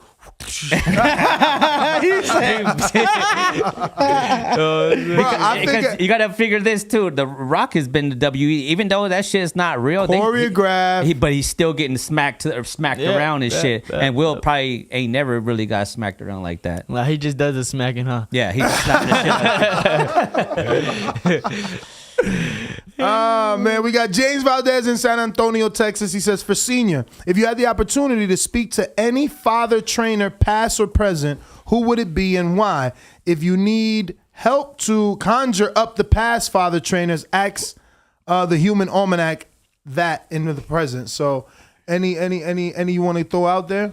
Father, I mean, I don't know history, so I would start with Jack Mosley, Shane Mosley, Floyd Senior. I would want to, use a suggestion because I seen a great fighter once upon a time. You guys probably haven't heard of, because he didn't get to make it here, but she was a great fighter. Probably Gary Salazar's father, you know, probably try to help him out with that. But so like a father we would try to help out. No, it says he said a father that you would like to talk to, past or present. Oh, like for advice? Yes. No. I like Eduardo Garcia. I've always been an Eduardo Garcia fan. Huge. Yeah, man, he's real intelligent. And he didn't say advice. He said if you had the opportunity to speak to any father trainer, past or present. I'm a big Eduardo Garcia fan, man. I just like the stuff he says in the corner, like to Fernando back then. Like they had a dope relationship. Oh, you talking about Robert's dad, Big G. And that's not technically his father, but he kind of raised Fernando right there in the boxing gym. Yeah, no, obviously to this day they have a very great and close relationship and whatnot. So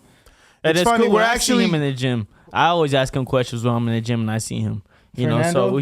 know, so Big G? Yeah. Okay. For sure, because when I'm over there at Robert's gym, every time I see him, I ask him a question because, like I said, I know how his mind works. I know he's a very good, smart trainer. So every time I see him, I try to get some knowledge from him. No, absolutely. I mean, they've done a hell of a work over there. 3 world champions, you know what I'm saying? You know, and obviously Roberts continued that, but everything through the father, everything through the father. What else we got, champ? We have Alejandro Vega. If there's anything you would change from the past 2 fights, example, sparring, game plan, starting camp, weight, what would it be? You already know that answer. Yeah, the weight. The weight. For sure. In the first fight, just not even going inside that ring. Yeah, the coldest shit is those are our best camps of his life. You know what I'm saying? That's the coldest shit. It's just the weight. A lot of these questions are like 4 days old, so they're hearing you now. So this next one is from New Orleans. This said, do you have plans on moving up? Which you answered, you're going to 135, and you'll be taking fights at 137 until there's a title shot. Wow, that's an interesting name of spelling Justin with an E. At the end? Yeah. E-N. No, not at the end. E-N, like Justen. Oh. Like just 10. That's different. But Just 10 White says, what do you want to say to the critics? Keep watching. You know? Keep Good watching. answer. You know what I'm saying? Like, time will tell. I always said this in an interview, time will tell. Watch who's there at the end. And I'm going to be right there smiling and eating, you know? I like that you added eating. You got New York Bullet who says, who are your top favorite boxers that inspired you? Blessings, champ. There's one that I always watched. It was Roy Jones Jr. You know, he's the one that got me attracted to boxing and really had me stuck in front of the TV. Like, you know, so ever since a kid, my pops always watched boxing. And I watched like 6 rounds with him. Then I dip, go do whatever I was doing. But when Roy came on, I was right there watching the whole 12, you know, stuck to it like nothing, you know. So I really looked up to Roy my whole life. And once I fought on his card and got to meet him, you know, it was an honor, you know, and I let him know that. And it was a pleasure, you know, and that's a memory I hold on to. Pops, what about you, though? I'm curious now, like, who inspired you and how'd you get involved with the sport? Because obviously, if you're not involved, Junior may not be. Shit, tell him the whole story, how all this happened, how this all happened. That's a long-ass story, though, man. Just break it down. Okay, real quick. No, we got time, yeah. So I was curious. watching a fight. I think it was Barrera. I don't remember who he was fighting though, man. And this kid, my boy's kid, my friend's kid, started punching him. I'm like, hey, bro, chill. Have my son beat your ass, like, you know what I'm saying? and then the pops is like, well, let's get him some gloves and get him going. I was like, for real, this bet 2 weeks, backyard. Oh, so wait, so y'all set a date. It wasn't him, it was his brother, yeah. Yeah, it was my brother. So you set a date. My older brother. So you had at least 2 weeks to train your son. Oh, shit. I went and bought some fucking little pads and shit from Walmart, wherever, some gloves, and we got to work. I was sparring his little ass and everything for a little bit. Took him back there, man. He did a number on that kid, and I was like, you know what? I said, you know, and the kid was scared to get out the truck too.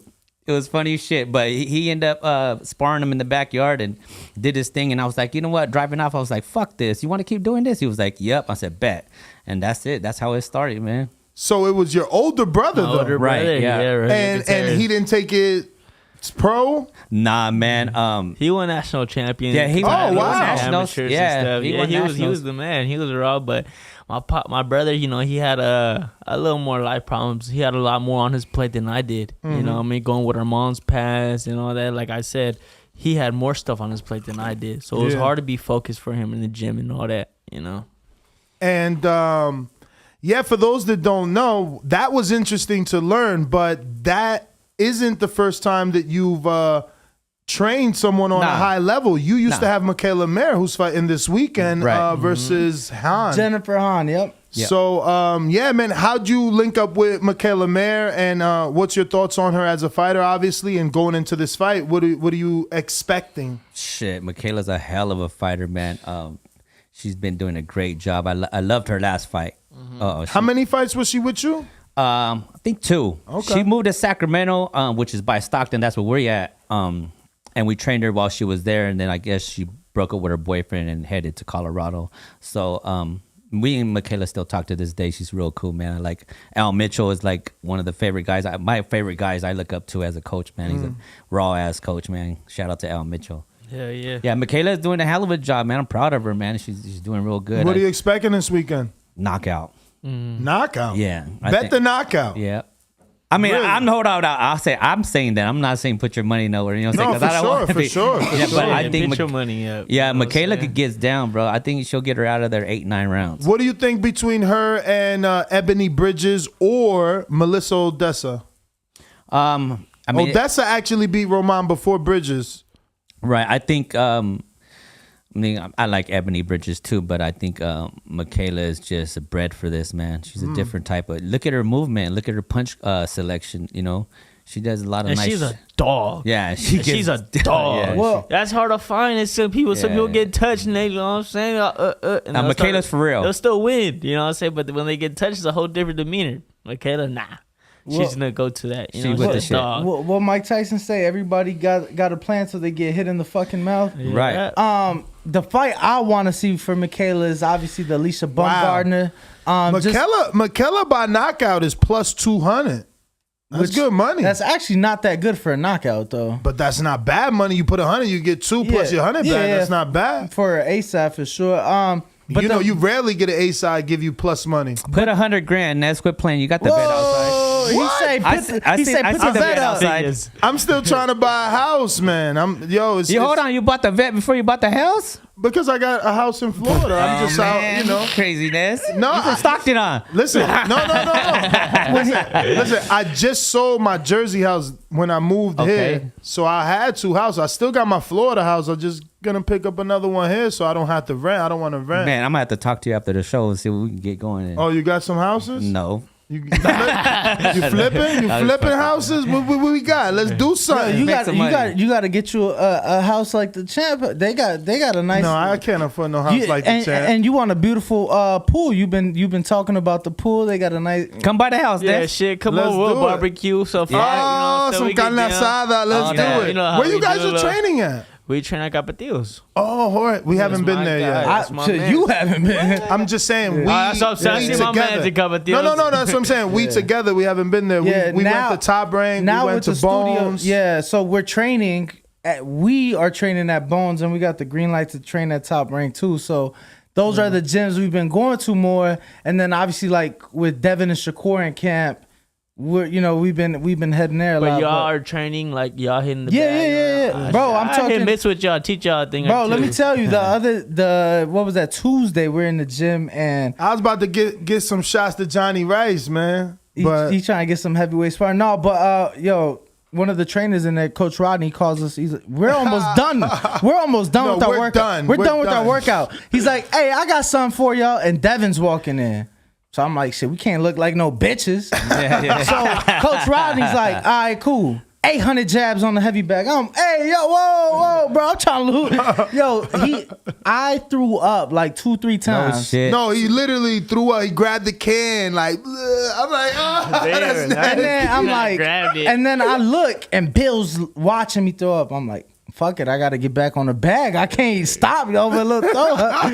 Yeah, no, we look, man, for me, I got out the Air Force, and even before I got out last year, I told Ness, I'm like, yo, I touch money I ain't never touched before. So I've always ate good, but now I'm eating good a lot.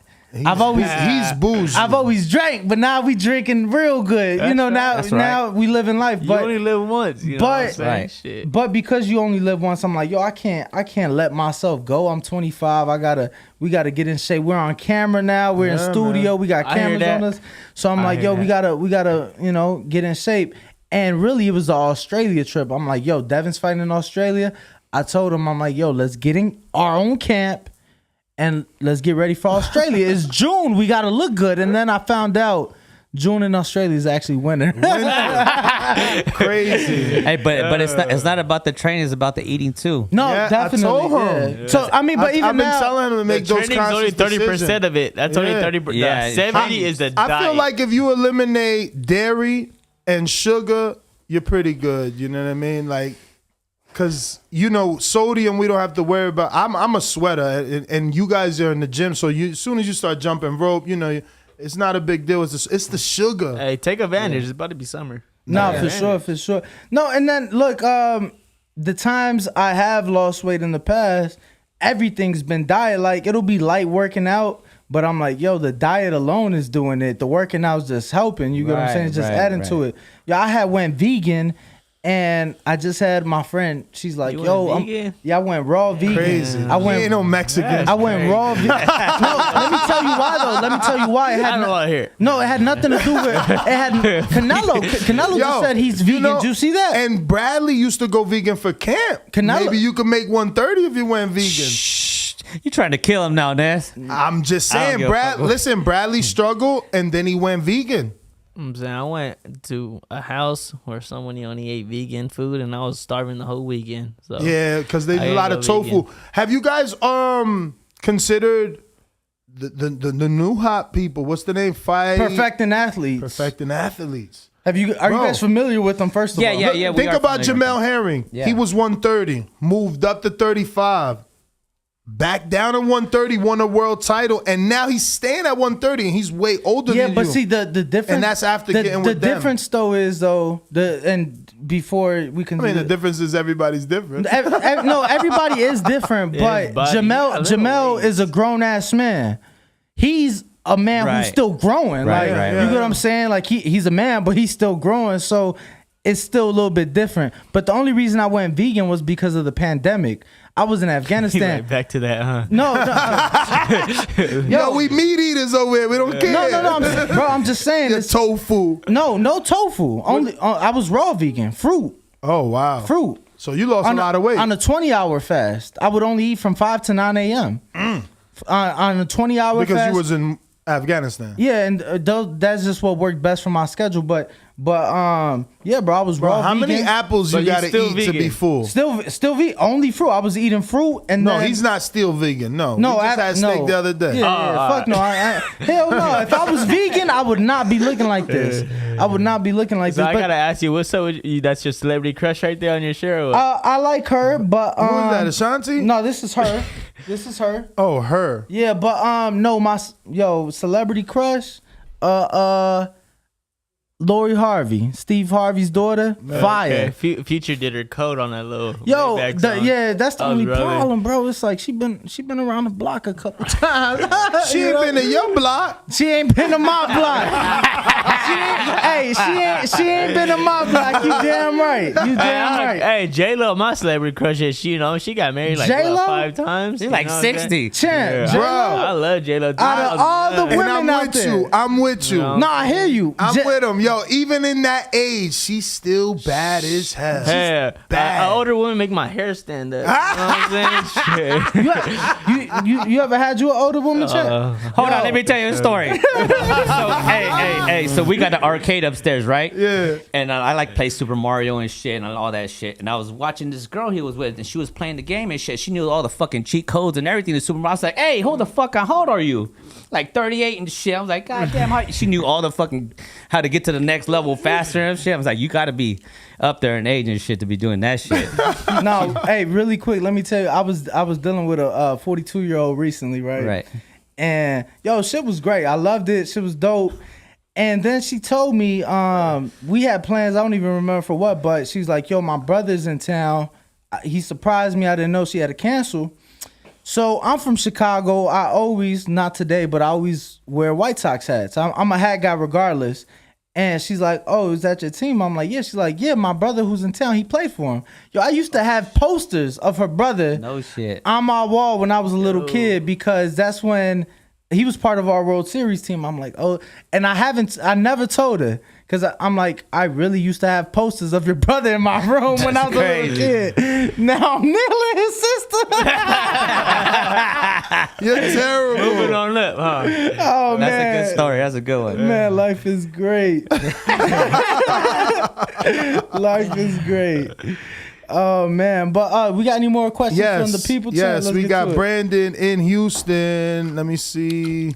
He says, which of these boxing traits is most important to being successful? Athleticism or IQ? IQ by far. I beat people stronger than me, faster than me. You know, it's just all about the IQ, man. That's very important. I tell people, I go to speak to kids all the time when I'm in Stockton. I tell them, if you could work on any muscle, work on this one right here. It's the most important muscle right here. Because right here, if you strong right here, you're gonna do what you want. Can't nobody beat you at whatever you want to do. That's you gotta train yourself. You know what I'm saying? Like how I train my mind is I try to be comfortable with being uncomfortable. I put myself in uncomfortable situations all the time in training. You know what I'm saying? Like what? Like the stuff I hate doing the most. Whatever training I hate doing the most, track, sprints, I'll do it more just because make myself like when I'm gassing, I'm sprinting and I want to give up and stop. That's what I do another one. Let's do another one. I'm like, Coach, I do another one. You know what I'm saying? Just to feel self-motivated then. Oh, that's what my man right here needs, man. I love that. I love that, man. He been throwing you under the bus the whole show right now. Man, the whole fucking show. No, you know why? You know why? Because when I first got here, he thought, they think I'm old, bruh. So he's like, nah, I want to spar Ness. I'm like, bruh, you're not even in my weight class, let alone level. So I'm still not sparring. I'm just showing him we train different. Like, I'm on my bag. I'm hitting it. You know, he's still learning. I gotta see Ness spar now. Yeah. No, I'm ready. I'm ready. I gotta check you out now, bro. I'm ready. We got an 18-year-old kid right now at the house right Yep, now. he's your weight. He's 18. Well, I'm still working on my he's talking Hey, Pops, you know what's crazy? No, you know what's crazy? Let me tell you. Be real. I said I ain't sparring for at least 2 to 3 weeks. I got to get that stamina right. Nah, look, I'm not gonna. If not, I'm only giving you 1 or 2 rounds. Give me 2 rounds and we ain't recording. All right. Nah, I haven't until the last 2-3 weeks. I hadn't worked out since the pandemic started. No bullshit. Me neither. No, I opened a fucking boxing gym in Afghanistan. When I went vegan, we had the gym. I'm in shape. And then pandemic kicked off. We had to close the gym down. And I ain't worked out since. But bro, I got 1 whole year because I stopped March of last year. Look, we could the way we could do it, we'd just keep training. And then when we get to Australia, we could spar in Australia. It could be like our little and you. Man, there's plenty of people in the gym for you to spar. Just like it's and Bones. I got Johnny Rice and Malachi. Malachi's like 6'9", 300 pounds, but he's like 42. Yeah, but he's big, bro. He's tall and it's not 300 pounds. He's big as fuck. Yeah, he big as fuck. And Johnny Rice is big as fuck. His shoulders and his arms way thicker than mine. Bro, he's big. You're telling me if somebody runs up on you on the bar, you do a number on him? I mean, Not no more. Not no more.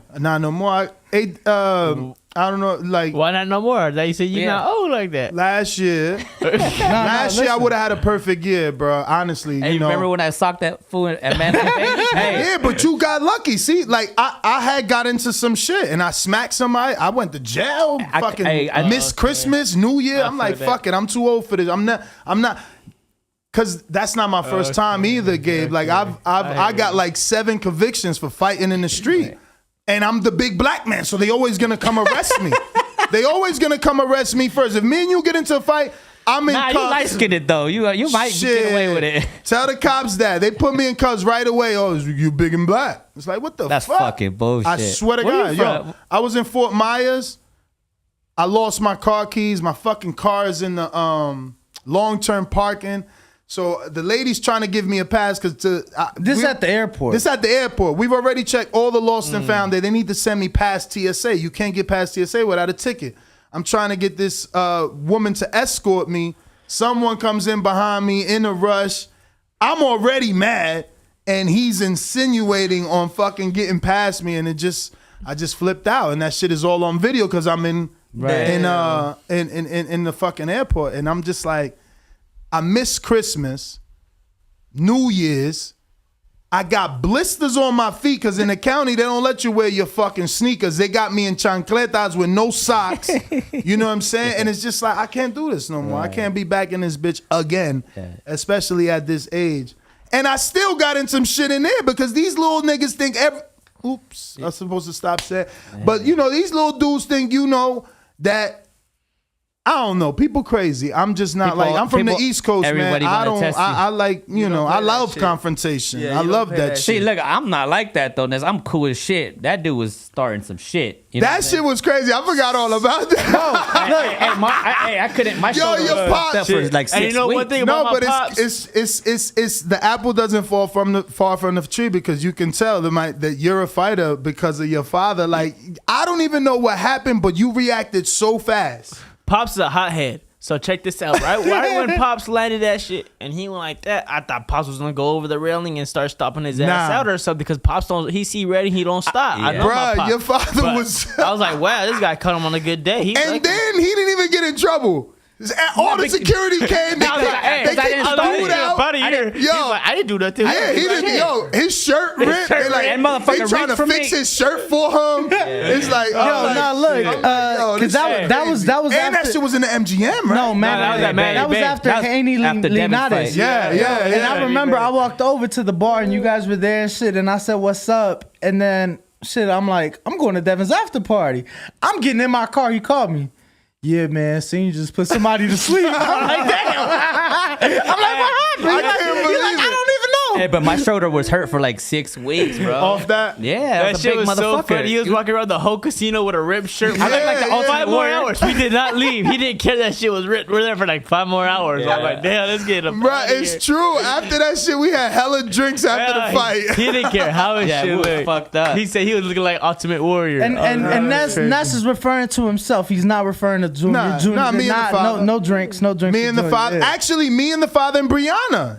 They got to meet Brianna. I'm trying to get in studio. Oh. Remember the big Amazonian girl we met? Y'all don't. Well, maybe you can't answer, but yeah, we met Brianna.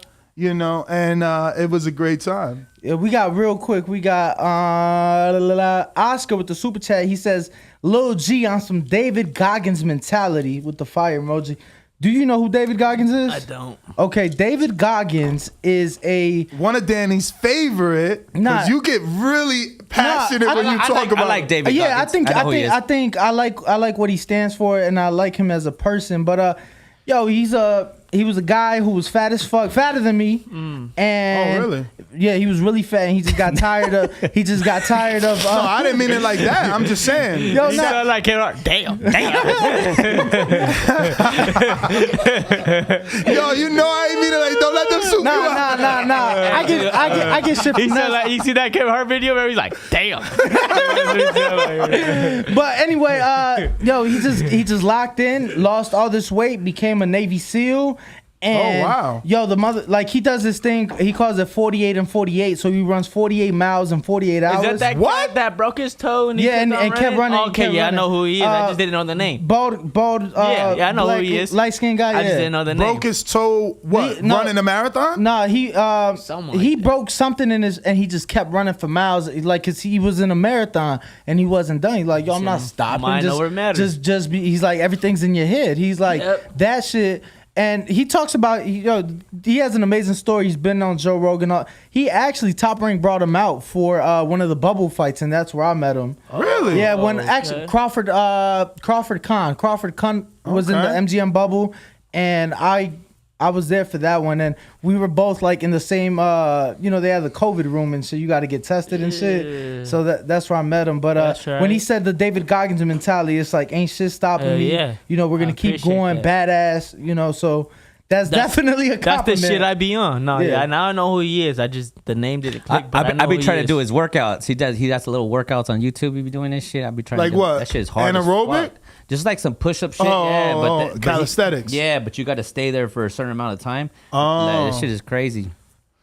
Yeah, can I see, and that's what I'm saying. I haven't even started doing push-ups. I'm still on like getting stamina. I'm trying to do 15 to 30 minutes of jump. Damn, he in shape. Yeah, he a boy. Oh yeah. I seen this guy before. Oh yeah, he's super famous. And the picture on the left, that is maybe a year or two after he started working out. He had already started working out at that point.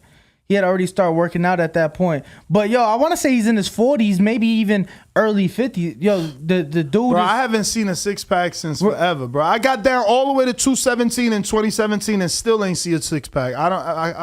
I don't think I could get one. Why? Because you didn't do sit-ups, or you did? I was doing sit-ups. I think, bro, I got close, but not a six-pack. I'm gonna be honest. You get the first four. Yeah. Four come. I'm gonna be honest. I think a lot of that too is like genetics. Like, how many Hispanics are you really seeing just like ripped shit clean? You get what I'm saying? Clean. You don't really see it that often, but no, you're right, man. Because again, I don't ever want to be that low. 217 was too thin. I was like a 34, and then I had a fight in the ring, and the dude was like 268, so I felt too weak. Yeah, he was pushing. Yeah, bro. And he was a bull. It was some Mexican dude. He was a fucking bull.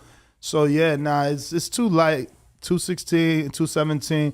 I don't know how y'all get them six packs, bro. Fucking Bradley.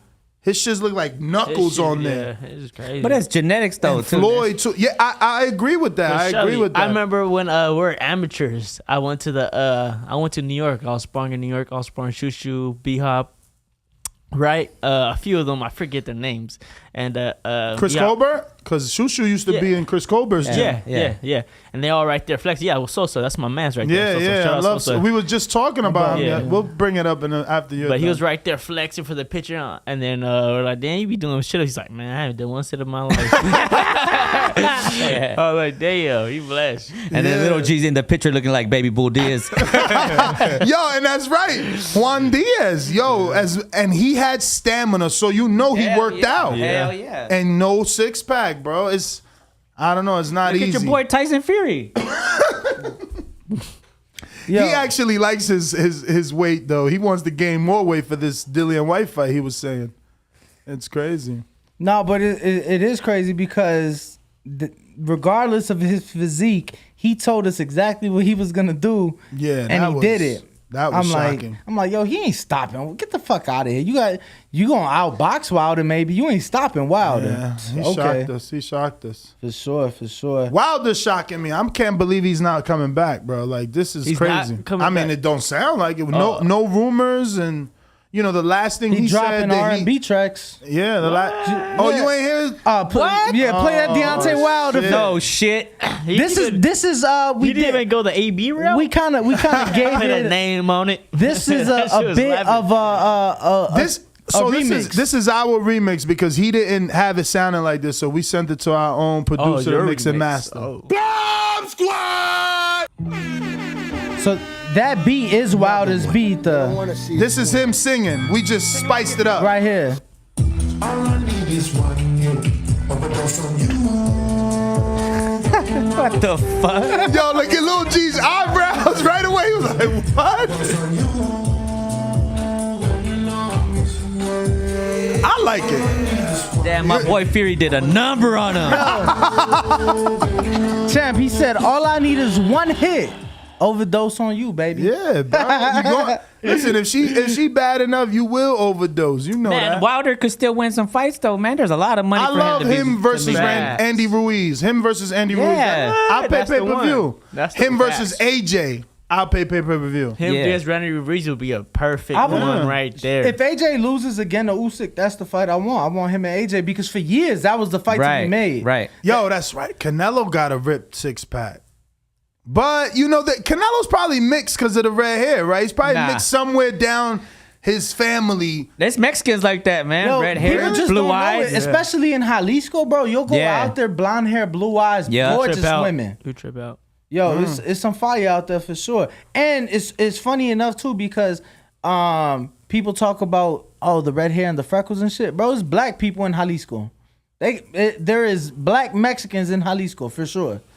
You just don't see it that often. It's not something that you really see.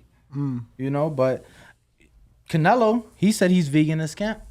This camp? This camp. He said he went vegan. Wow, and he gained weight. He said that's the one thing I'm worried about because That I've picture heard, of him, he I've heard looking from huge. fighters that like, yo, I was vegan, but I felt my power wasn't there. I'm like, damn, Canelo's going up. He going up to 75 to fight Bivol. So, but yeah, he just announced this morning that he went vegan and he says he likes it.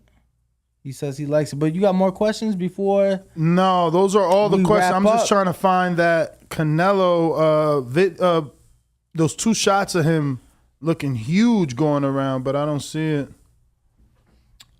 He does look. I think it too is his height though, because he's short. So him at 75 or bit, getting ready for a fight at 75. What did y'all think about that Laura fight when he fought Laura? That was so long. When I first watched it, I thought Laura won. Then I watched it one more time years later. Canelo won. I always thought he got robbed. I always thought Laura got robbed, but Canelo won that fight. For surely. That's what I was saying. Yeah, no, and see that's another perfect example, bro. Like people like, oh, Floyd smoked him. It was which he did. Floyd ain't have no problem with Canelo, and look at Canelo now. But people was trying to hold that one loss over his head. They still try to hold it over his head. A lot of Floyd fans hold it over his head, like he can't be better than because he suffered that loss. I feel like he's creating a better legacy even with that loss. Like Floyd didn't undisputed. If this man goes and undisputes another division at 75, plus he unified every division he fought at other than welterweight. He's the first Mexican to do that. To be it's like you cannot. Yeah, I mean every division he's been champion in except 75. Well, he's going there now, and the plan is to undispute, not just unify. But we're going to take a quick intermission and take some pictures with Gabriel Flores. We'll be right back, ladies and gents. Pops and Lil G, make sure to give your social media so all the people who aren't following you can do so. Mine's G_squad_nation on Instagram and Twitter, and on Facebook is Gabriel Flores Jr. Mine's at Coach G Flores. So here's a picture of Canelo, and even still, his 6-pack, and it just still doesn't even look it doesn't look like a Bradley or a Mayweather. He's still a month out though, so he's still gonna be cutting weight and just. And I don't know about that necklace though. That's an official dog collar too, because look at the little circle right there. Okay. Yo, man, his daughter probably made that for him, man. Come on, man. Champ get a pass. He get a pass for the necklace. All right, Champ. We'll be back.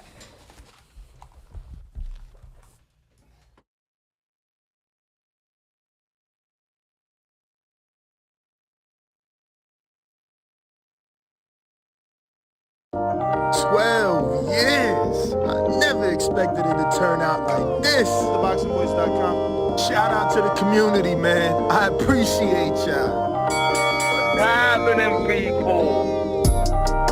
Info Joe, Los Angeles, in the building. Adrian, the problem wrong, the man from the frozen tundra. Keem, straight out of Florida. Liz Lowe, Decatur, Georgia.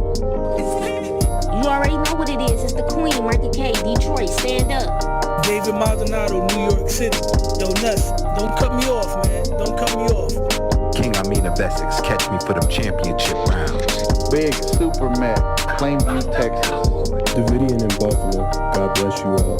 In Jesus' name.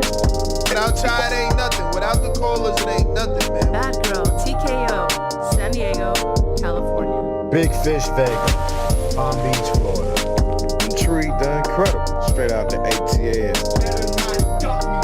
James Benitez, Huntsville, Alabama. It ain't hating, it's just the truth.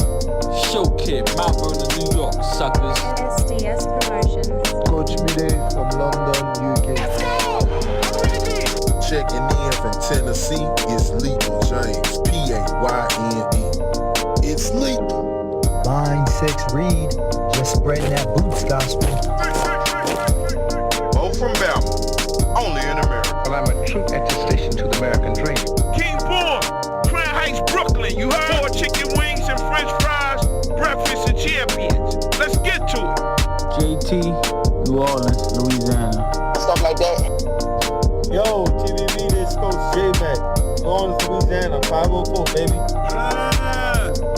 What have you? C. Y. E. Like the video,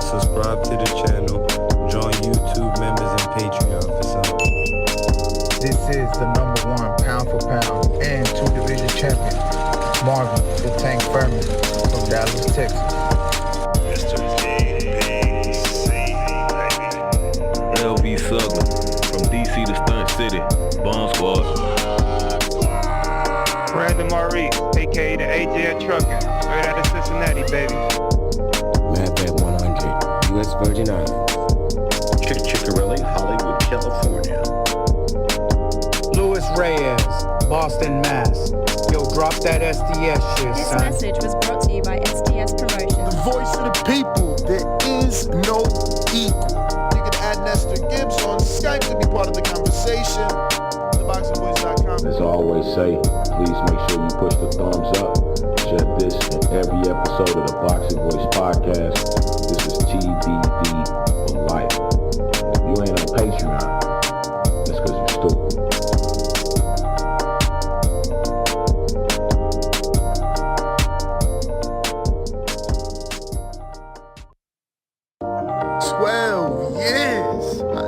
Expected it to turn out like this. TheBoxingVoice.com. Shout out to the community, man. I appreciate y'all. What's happening, people? He's a savage. He's an animal. He's a different breed of person. He's not like us. Why is he ducking George Foreman? He's already a tramp. He ain't no champ. Around here jiving, making a business out of it. I'm a champion. I fight everybody, every month, all of them, bar none. TheBoxingVoice.com. I kept telling him he had no punch. He couldn't hit. He's swinging like a sissy. He's missing. Let me see your box. I hadn't started dancing yet. He talks too much. He's ugly. He's pretending. I'm the true champion, and they make me the underdog. I'm gonna show them all they're wrong. Muhammad Ali didn't have a lot of muscles. He wasn't all that strong. This man's presence, you could hit him where you hit everyone else, but he was not willing to fall. He was not willing to be counted out. I haven't convinced these suckers yet. I destroyed George Foreman. I destroyed Joe Frazier. Because I'm the champion. I'm the real champion. There'll never be one like me. Fast. Last night I cut the light off in my bedroom, hit the switch, was in the bed before the room was dark. I'm a bad man. I told you I'm the real champion. I told you I'm the champion of the world. All of you bow. All of my critics call. All of you suckers who write the Ring magazine. I'm gonna prove I'm the greatest. I'm gonna prove to you I'm the greatest. We gonna prove to the world I'm the greatest. This is my last fight. I don't want none of you to miss it. No special training. Just be at the fight. I'm ready to back up everything I'm saying. And I'm through talking. SDS Promotions. I shook up the world. I shook up the world.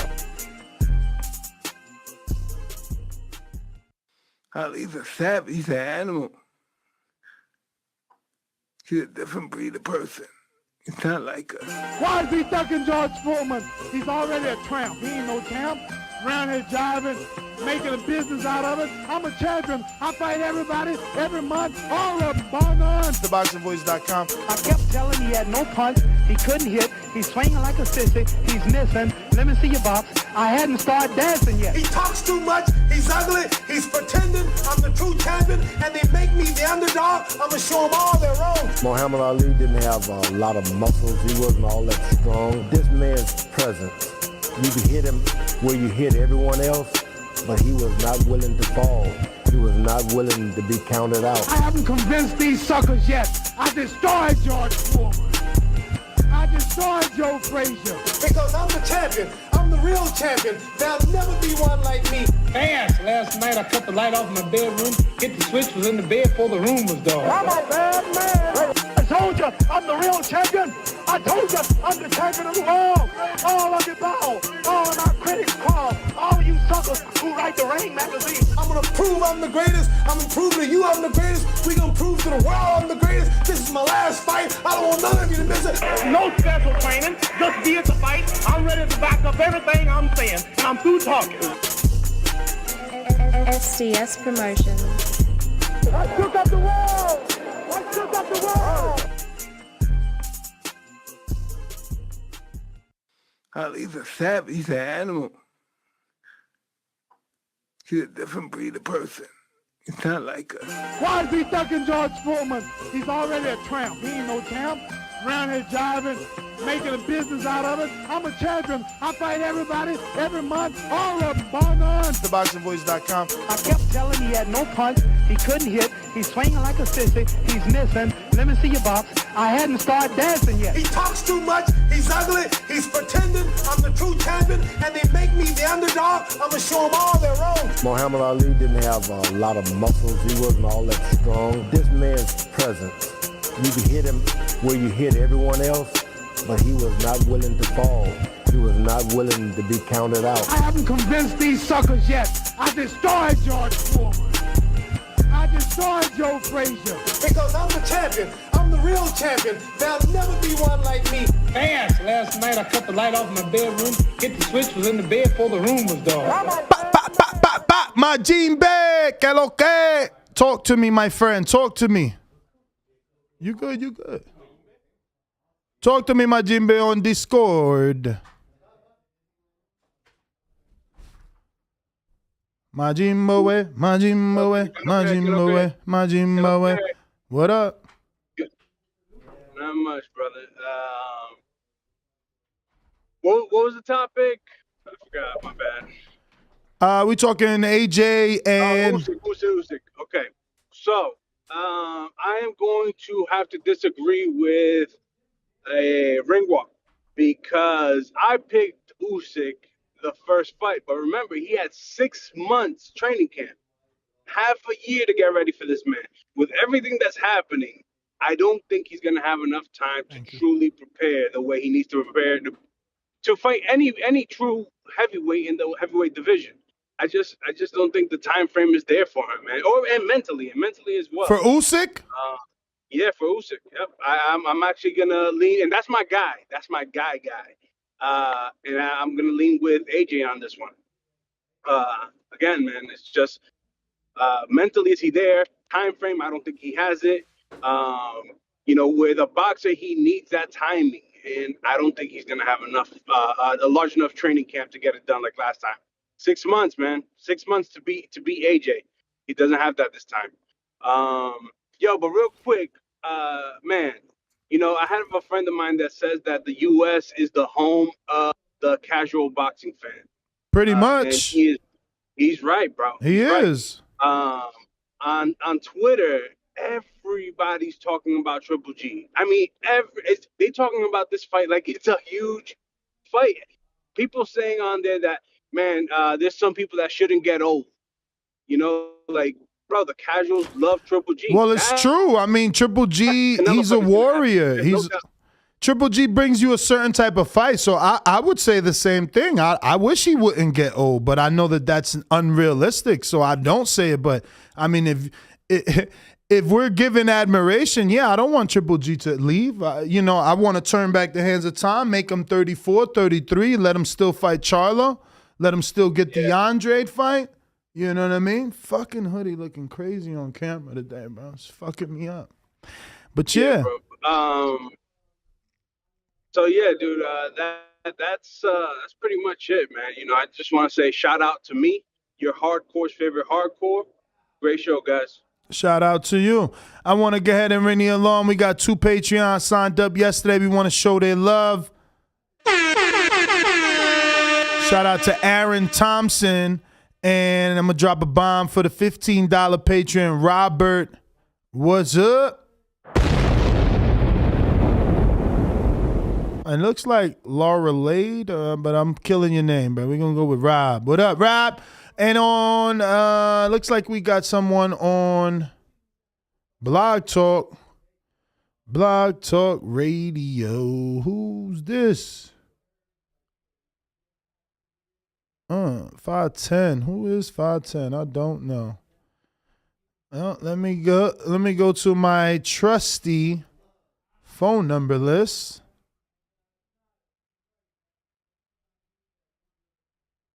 510 is Richmond, California. Oh shit, is that? That's not Donald, is it? Let me see. Sorry, guys. But this is the only last caller, and it's not Donald, as you can see. This is Fudge. What's going on here?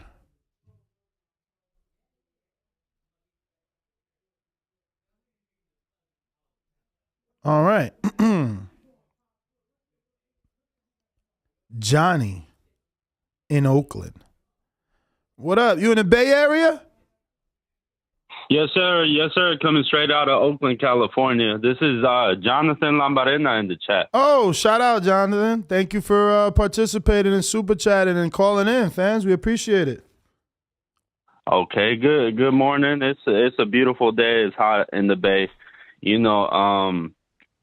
Just a couple couple things I want to touch on. First is the Triple G stuff. Like the last caller said, yeah, it is the home of casuals here in America.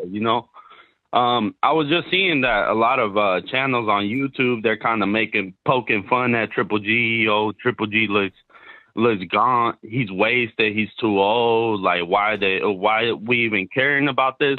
Let me tell you something. In Japan, the pay-per-views will be double the amount any current PBC fighter who is on PBC is gonna do right now this year, and that's my honest truth. I do believe they'll make more than 600,000 buys in Japan alone. So that's one. People like to think boxing is just an American sport. It's a global sport. Just like England has its own market, so does Japan. So that's just a quick thought. And then another thing, I just wanted to shout out. I don't know if you noticed. Last week I gave you a name, Luis Alberto Lopez, and then last night, Ness, you kind of went like who the F is that? I don't even know that's the same guy who just gave the man you was interviewing the beats, Ness. Who, Luis Alberto Lopez? Yes, sir. That's him. He beat Gabe? He's number one in the IBF at 126. He's looking to, I think he's fighting this very weekend. And he's looking to get a mandatory shot, either against Josh Warrington, I believe, who has the IBF now. So just be on the lookout for him. And I do believe you guys should give him a call or, contact him for an interview. You know He's him? mainly Spanish. So, no, it's just I'm a big fan, and he's been underdog pretty much for his last 3-4 fights. Yeah, no, underdog and he won them all. He won them all too. But well, I don't think Gabriel Flores was a stoppage, but if you seen Gabriel Flores after that first loss, you see how bad he got beaten. Yeah, no, it was serious. Yeah, but I appreciate the time, Ness. The studio looks very good, and just know you got fans everywhere in the U.S., and I'm sure you got a lot of fans overseas too. Appreciate you. I think I might have found him on Instagram. I'm not sure. November. Yeah, his Instagram is Venado Lopez.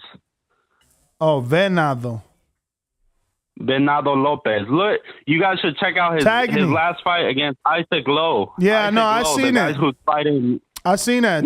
That's Fury's boy. The shit out of Lowe.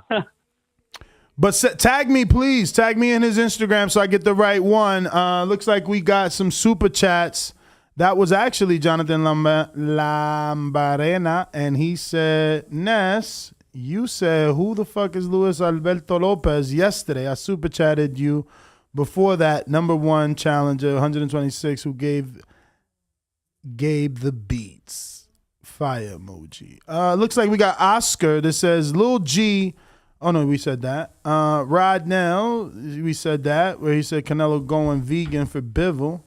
Jonathan Sims says, why did Tank shot Larry down from the sideline? Laugh out loud. What he said was true. Larry is overrated.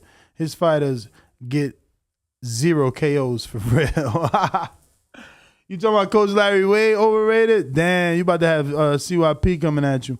Dante Kinmore says, can you bring Troutman? We said that. We'll see what Brandon can do with that last request. And Rodnell back with another one says, Danny, apologize for spilling coffee in Junior C.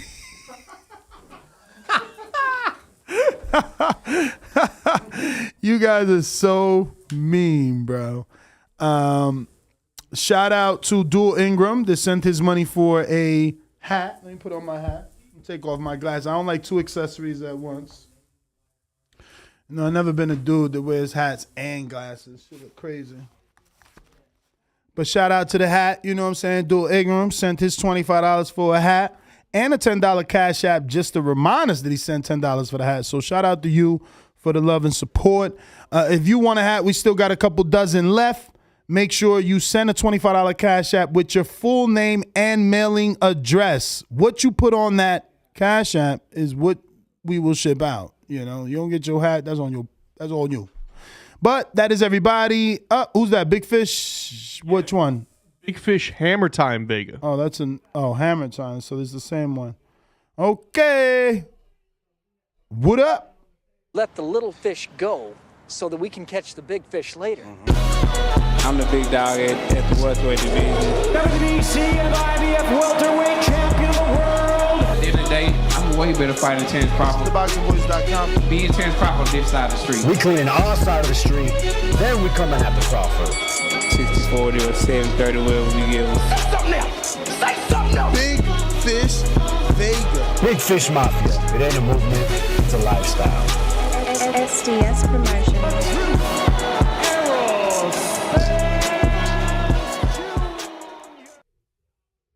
Good morning. Can you hear me? Perfect. All right, man. I don't know if I'm just being sensitive, but I don't know when Flores has said that he thinks like black and Mexicans, running in the sport. I don't know, man. It kind of ticked me off a little bit. I feel like if he just said Hispanics, that would have been a little bit better. I mean, Puerto Rico only got 3 million people and probably got 3 of the greatest 10 fighters in history. Wilfredo, Gomez, Benitez. I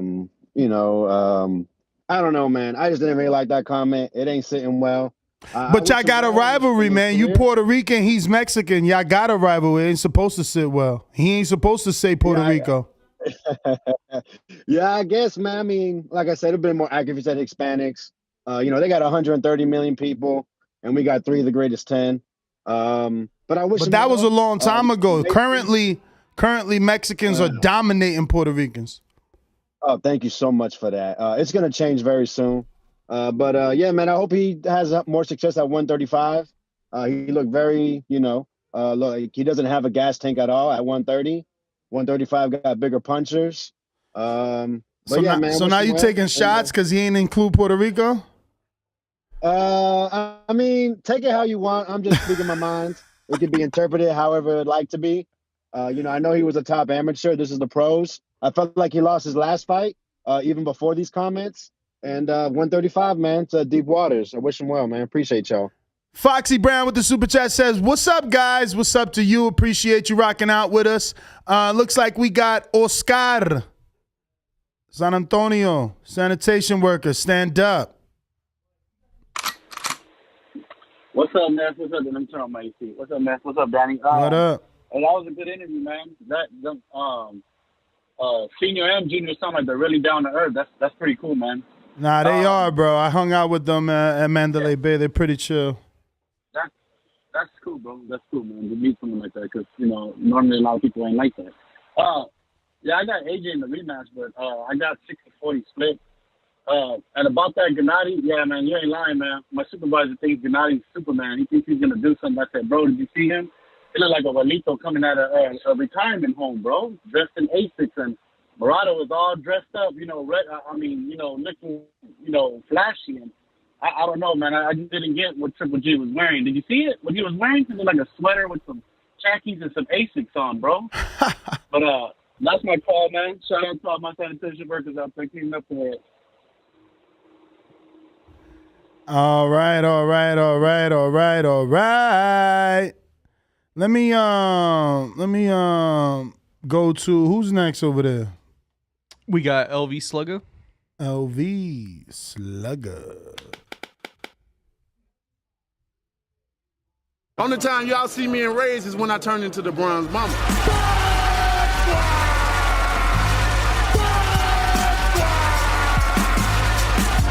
I want a body, and he gonna be the body. The ambulance better be ready. The medical better be ready. The referee better be ready. They better have that towel to be able to throw it in. SDS Promotions. Was he right? LV Slugger.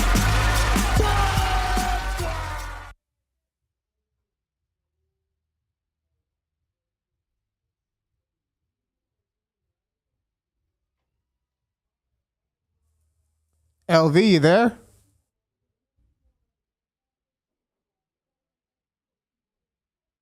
don't think we got LV Slugger next.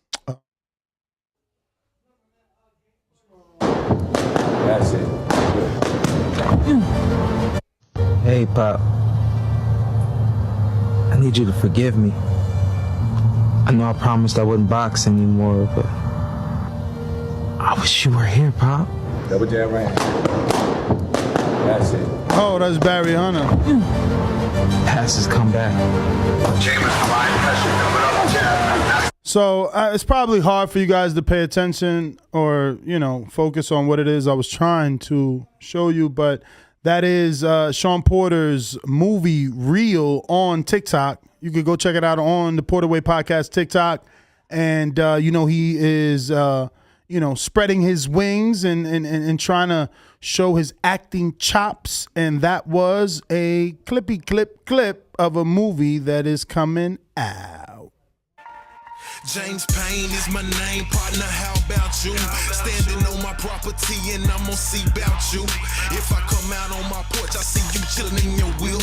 Boy, I hope you know somebody better be waiting on the bench. James Payne, baby, see me pissing on the post. If we're playing basketball, you might see me in the post. Can you hear me? Barely. Very bad Barely. Connection. Can you come back to me in a minute? Sure. We going out to Troy, Baltimore. What up? Troy, not Troy. Who's this Baltimore number? What up? 443 going one time, two times. Hey, Nash. Yo. Okay, good. Let me turn off the pipe. The pipe? What you doing with a pipe on? That better not be the Pookie pipe. You better don't be fucking putting the Pookie pipe before you call me. I just had a question for you. I know the show, you got to get ratings and all that, but you're just joking about The Rock and Will Smith, correct? So you don't think Will could beat The Rock? Because you're supposed to be a hardcore boxing fan. There's no way you're going to pick that man with muscles over the athleticism and ring IQ I'm not picking his of muscles. Will. I'm not picking his muscles. And first of all, if Will was so good, let me tell you something. You do know that James Toney was in that movie, and he wasn't allowed to do any work with Will until their actual scenes. Yeah, So, because Will had to train. Why did they work with him? Because he had to train. He didn't want to work with him. He wanted to go get his own work, train, and then get in the ring with Tony like he did. But did he not get in there with him? For the movie. For the movie, he was acting. Last I checked, all fighters say boxing ain't no game. You can't play boxing. Yeah, but Will is an actor. And here's the difference. Way before he was an actor, The Rock was an athlete. Who was an actor? Who was an actor doing choreographed fucking athletic moves? Get out of here, bro. Exactly, which is why he would beat him, because everything was predetermined. The muscles ain't letting him land no punches, man. You still have to take them chairs. You still have to do them flips. You still have to have the strength to do that. Man ain't never did a flip. Will Smith in a real fight. He ain't never did a flip. In a real fight. Only thing flipping about The Rock is his whole fucking WWF career. Flick it in the trash. It's choreographed.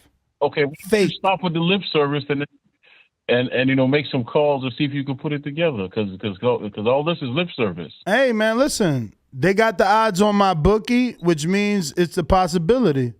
Somebody's working already. Okay. Somebody's working. But listen, I'm gonna get to some other callers. I do appreciate you calling in as always. Not a problem. Keep doing your thing, Champy Champ. We're going out to Swift in Tampa. What up?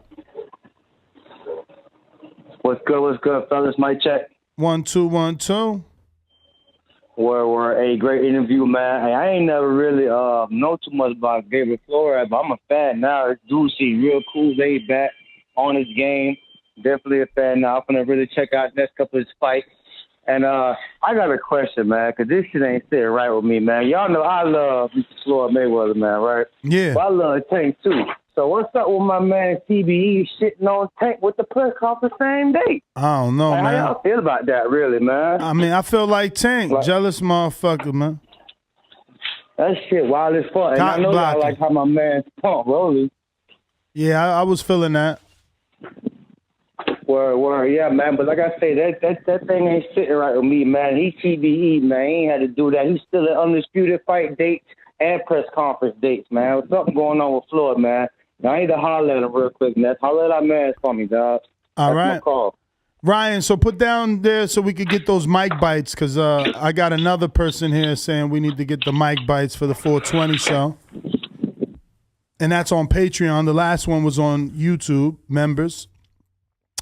I got that, and that was from Hector Ramos. Shout out Hector Ramos for participating. We got Mr. CYP. Got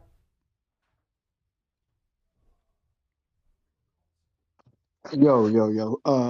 Who was that dude that disrespected Wade? What's his name? I don't remember, bro. I mean, that's why I said I know CRP gonna call. I don't remember his name right now. It don't matter. We just gonna spit some facts. See, y'all know the famous people that Wade coached, but y'all know everybody he coached. In February, Robeisy Ramirez, knockout. January, Jeremiah Milton, knockout. December, La Jolla Gomez, knockout. Also in December, Batiev Jakabaev, knockout in December. He get knockouts damn near every month from his fighters. Y'all just don't know these dudes. So and that's fact. Now let's go to fiction. Whoever that was, how about you get a trainer to train you? I'll get Wade to train me. We meet up, and I guarantee I knock you the fuck out. Let's move on. I've noticed something about boxing. It's one of the only sports where fans could lie on other boxers, lie about history of it, lie about everything, and still get respected as a boxing fan. You can't do that in baseball. You can't do that in basketball. You can't do that in other sport. You can't say LeBron James got 6 championships. You can't say LeBron James didn't win 4 MVPs. You can't say shit like that. But in boxing, you can say a dude lost when he didn't lose. You can say a dude got knocked out when he didn't get knocked out. You can say a dude's not in the Hall of Fame when he is. You can say all kind of dumb shit, still get respected as a boxing fan. I'm starting to realize that boxing is some of the dumbest fans in fucking sports. But I love y'all still. CYP out. All right.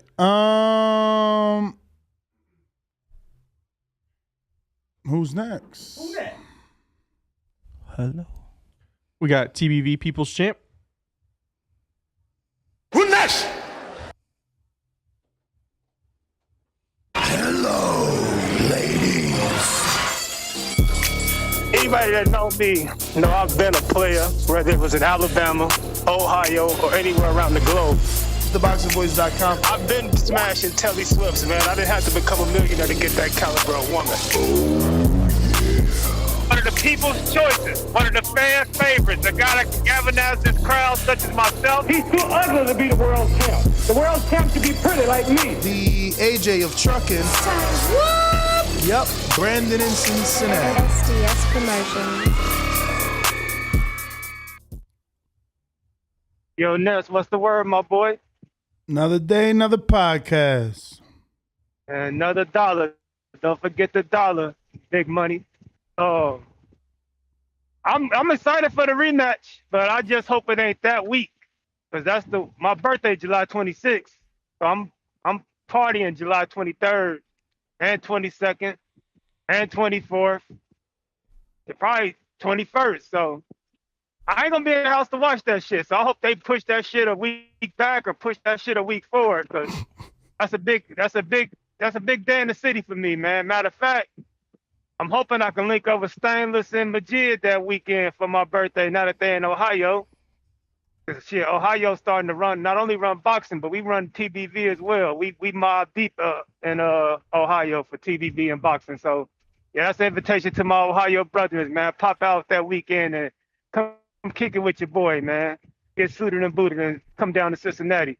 But yeah, I got AJ in the rematch though. He gonna get this dub and get them belts back and be great. And once that happens, we gonna fuck Tyson Fury up too. Be undisputed.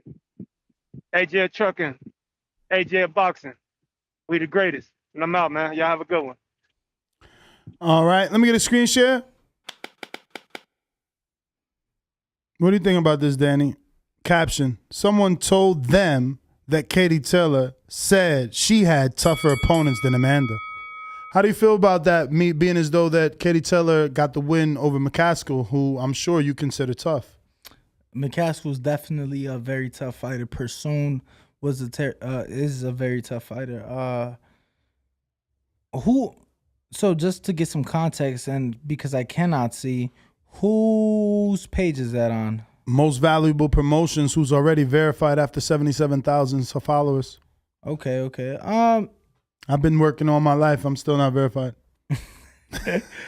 I don't really take much from it. Of course they're trying to push their fight, whether she was or whether she is going to be the toughest fight of Katie's career or not. That is yet to be seen, but they're trying to push their fight to whatever MVP, says. Then I got a little treat for you. What he's doing with the fight game, I like his promoting. Now he's being Mr. Promoter Jake Paul. That's good for him. I think he's doing well because a lot of people didn't like the fact that he jumped in the game and just started to get all this attention. The fact that he did that. Same. I was just like, I didn't know who he was. Really, Mike? But they don't understand. Boxing needs that. Yes, exactly. He honestly helped push boxing and to a at this different stage of life. boxing, the greatest fighters are not fighting each other. So boxing need a guy like this. Facts. And also, he brought it to a new demographic as well, like his fans. His demographic, the younger generation. Yeah, for sure. Listen, when he fights, he brings 75 million people to the box office. Do you hear that? Say it again? When Jake Paul fights, he brings 75 million people to the box office, not to the arena, the box office. Not no 75 million, Mike. You out here tripping. Jake. I like what he's doing. That Tyson ranch fucking hitting hard. Get them edible bites, man. I need to say some shitty lines like that too. He's wilding right now. He said, I need to say some shitty lines like that too. What? My man said he brings 75 million to the box office. I've never even heard of one stadium that holds 100,000. Well, he said not the stadium, but do you think, what's a realistic number you think he brings to like pay-per-view buys? No, he's not talking about pay. Even if it was pay-per-view, it won't be over 2 million. Okay, so we're saying 2 million is the cap for him? I mean, he hasn't even gotten it to. Yeah, it's definitely not 75 million for a box office because in a 20,000 person seat arena, you can't fit 75 mil. No, bro, $75 million. He didn't say dollars. But that's what he's saying. No, he didn't. Anytime we talk box office. He said people. He said he brings, and he repeated it. You want to change it. He said people? He said the fucking word people. I play it back. I ain't hear people. Go to Most Valuable Promotions, man. I don't have the audio, so I'm just saying, like, why are we gonna listen to the whole shit because you didn't hear it? Now he's being Mr. Promoter Jake Paul. That's good for him. I think he's doing well because a lot of people didn't like the fact that he jumped in the game and just started to get all this attention. The fact that he did that. Same. I was just like, I didn't know who he was. Yo, fucking Mike's smoking right now. Boxing needs that. Yes, exactly. He honestly helped push boxing and at to a this different stage of life. boxing, the greatest fighters are not fighting each other. So boxing needs a guy like this. Facts. I got also, one. He brought it to a new demographic as well, like his fans, his demographic, the younger generation. For sure. Listen, when he fights, he brings 75 million people to the box office. See, when he fights, he brings 75 million people to the box. 75 million people to the box office. He said it again. Repeat, man. Get out of here, bro. Making us waste time. I don't know what 75 God million. damn, there's a lot Mike of callers. talking. JP, what up?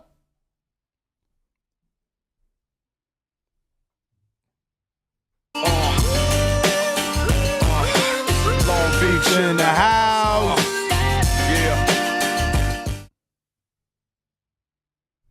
JP. Am I in there? You in there. All right. Hey, so man, bring me up to speed on what this nigga Floyd did yesterday. What he did. Held a press conference for his own fight versus Not Money Tricks, and then also held a press conference for Javante in a totally different state. He had a Money Mayweather press conference in Miami and a Floyd Mayweather promotions press conference with Tank Davis in Brooklyn. And Tank got mad. He's like, yo, this dude got a fight announcement and a press conference on the same day. It don't matter how much money you got, you could still be a jealous motherfucker. Okay. I may take longer to process this, but at the moment, this seemed a lot like It seemed a lot like Will Smith and Chris Rock with that fake ass smack. Oh, the smack. Clout chasing, bruh. Clout chasing. The Oscars, they clout chasing a younger demographic. They clout chasing the culture per se. And Floyd and Gervonta. Here's my theory. Devin is the new queen of the ball at 135. Lomachenko, he got his plate up in the microwave for whenever he come home. Teofimo's already had somewhat of a legacy fight in his career. So you could say that Gervonta, who could be the most talented of them all, is the dude who hasn't had anything defining out of all of those guys at the 135 division. And I think he's feeling slightly left out. There's no build-up around the Rolly fight. Devins took all the new press, and we doing some cloud chasing, man. If they are doing that, I think it's brilliant.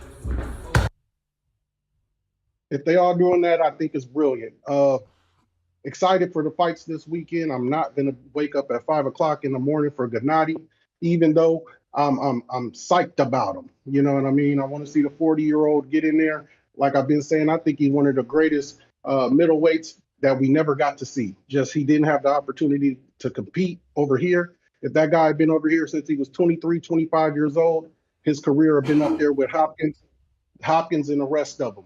I'm taking Fundura. I don't think Lubin will be able to figure it out. And I don't know if he's scrappy enough. You know, it's going to be a hell of a fight. That's my call, bro. Yo, who the fuck is Alex Wasabi? Why is your mic always off? You know you need to just start going like this, bro. What, do you want the buzz? You need to start going like this, like, or like. He's a YouTuber. He's on camera. Yeah, he's trying to get a fight right now. Oh my! Yo, that Ness, I literally texted you why his mic is muted. He doesn't like you, Ryan. That's okay. He's trying to get a fight right now with KSI, the guy who fought Logan Paul a couple years back. Yeah, according to Most Valuable Promotions, they're going to be advising him on his next fights. This guy has 3.2 million followers, and he's into boxing. Look at this. Look at this picture. 66,000 likes. That's 10 times the amount of the average boxer's likes. Not views, because views you get if you're a boxer and you get a video, but likes. It's a lot. Who we got next? We went to LV Slugger. Is that James Payne? We went to James Payne with bad service. Who's under him? Why so serious? Yes.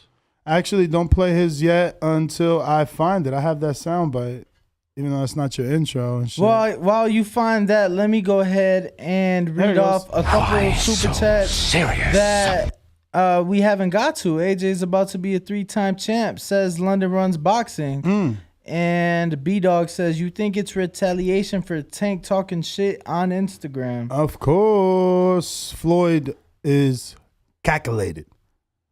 Calculated. Why so serious? Yo, what's going on? Why so serious? What up? Hey, what's going on, man? It's your boy Jonathan Sims. Thanks for another show, Nash. You know, you the man. I appreciate everything you do for the TBV community and boxing community. Thank you. Absolutely, no doubt. And that's real. So my first question is, how come Usyk don't get the same scrutiny as Loma did for potentially leaving the war and his family and the country he's protecting, to quote unquote? Because remember, he's got 3 children, so he's not leaving. You're entitled to. Any man that has 3 or more children doesn't have to fight. I mean, that's fine. I don't know how many Loma has. That's just kind of skep to me. Either you with us or you not. But okay, I just don't think that's fair. I mean, come on, man. Y'all out here taking this war to the next level. Like I mean, it's not that I'm taking it to the if next we level, go to but I just war, think if the we go to scrutiny war, should be are you the gonna be same. out there catching bullets? Because I'm not. No, I'm not. But what I'm saying is, listen, I understand. All I'm simply saying is I just didn't think that was cool that Loma got all that beef for, quote unquote, turning his back on his country, whether he got 1 or 10 kids. But Usyk don't get no one said that. Everybody was giving Loma shit because Usyk was out there fighting and Loma was in Greece. That's different. But then Loma was just he was just getting his family out the country, and then coming back. Then he went back to the Again, Ukraine. it's assumption. We all assumed, and you know what they say. Yeah, you're right. Well, let me get to the apex of my call. So it was I, CYP, who sent that super chat, if you must know. And I mean, I would love to spar you, brother. I don't mind that, but I just think it's funny that Tank's insinuated, but I get the which was some facts that he gave. I didn't know those facts, but I do know Sean Porter don't have power, and all his contemporaries say it. And some of Larry Wade's high-profile fighters don't have knockout power. Yeah, the high-profile ones like Porter, Luis Yeah, they're Ortiz, strong. Badu They're very Jack. strong. They don't be getting knockouts though. Great point, Badu Jack. So Tank said it, but of course, you come at the easier guy to touch. But that's cool. I would love to spar you though. Ain't no whistling in my graveyard, brother. I'll get in the ring with you, and TBV got the platform for that. But all I'm simply saying is, like, just like, why can't you address Tank? Tank is the one that called Larry. He shot it from the sideline. But I mean, I guess it's easier to. He can't go against Tank. That's his man. Yeah, he can't. He can't. So you go by the by. He shot me like Larry got shot. So I get it. You know what I mean? You know what I mean? That's just how it goes. Big dog bark at somebody on the sideline versus the man right in front of his face. But yeah, I get in the ring with you, bro. If you wanna, you know what I mean? Throw the 1-2s. Let's do that. We could do that. That's okay. You know what I mean? I'm in North Carolina, down here in Monroe. You know what I mean? We can get it in here, Cali, or wherever the next set up shop. You know what I'm saying? And that's my call. Yeah, he got a gym in Cali. He own his own gym, so. Bum. Special feature. Hey, what up, champ?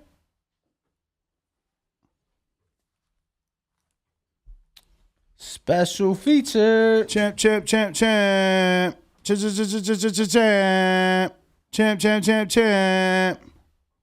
No? Moving on.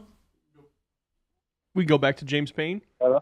Oh, there he is. Hey, what up, Special? Oh shit, we gonna come back to you, champ. You sound worse than James. I got C-Dub. 90 seconds. C-Dub, Alabama. Yo. What up? BV, what's good in there? Ring walk. Champ. What's up? What's up? Yo, man. Okay. First, the AJ and Usyk. Yeah, man. I don't think he's going to be mentally prepared. It's kind of like a built-in excuse. And no fault to him, But yeah, man, thinking about bones falling over his folks' head. 60 seconds. He ain't gonna be mentally prepared. Like one of the callers said, he can't get in the same preparation that he got in the first fight. And I kind of picked him the first fight, but I thought AJ would know what to do because he knew he couldn't outbox him. But I said when AJ was in a hard fight, he go to boxing like he did with Parker. So he gonna lose if he do that. And he went to boxing, couldn't believe it. But anyway, please tell me, man, Mayweather just seems like he confirmed everything and made it seem like everybody in the tank is right. If he had a press conference, I gotta process this, man. But he had a press conference the same day as Tank. That's not masterminded. That's not elaborate. That's not. No, you're stealing attention. 10 seconds. That's.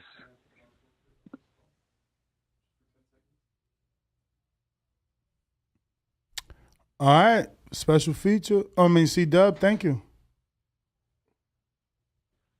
I just wanted to avoid that countdown. All right. New York City. Who this? Oh, whoa. What's going on? Who we got, champ? It's 212. Just go to the 212 for me. Something happened over on my end. What up, champ? Hello.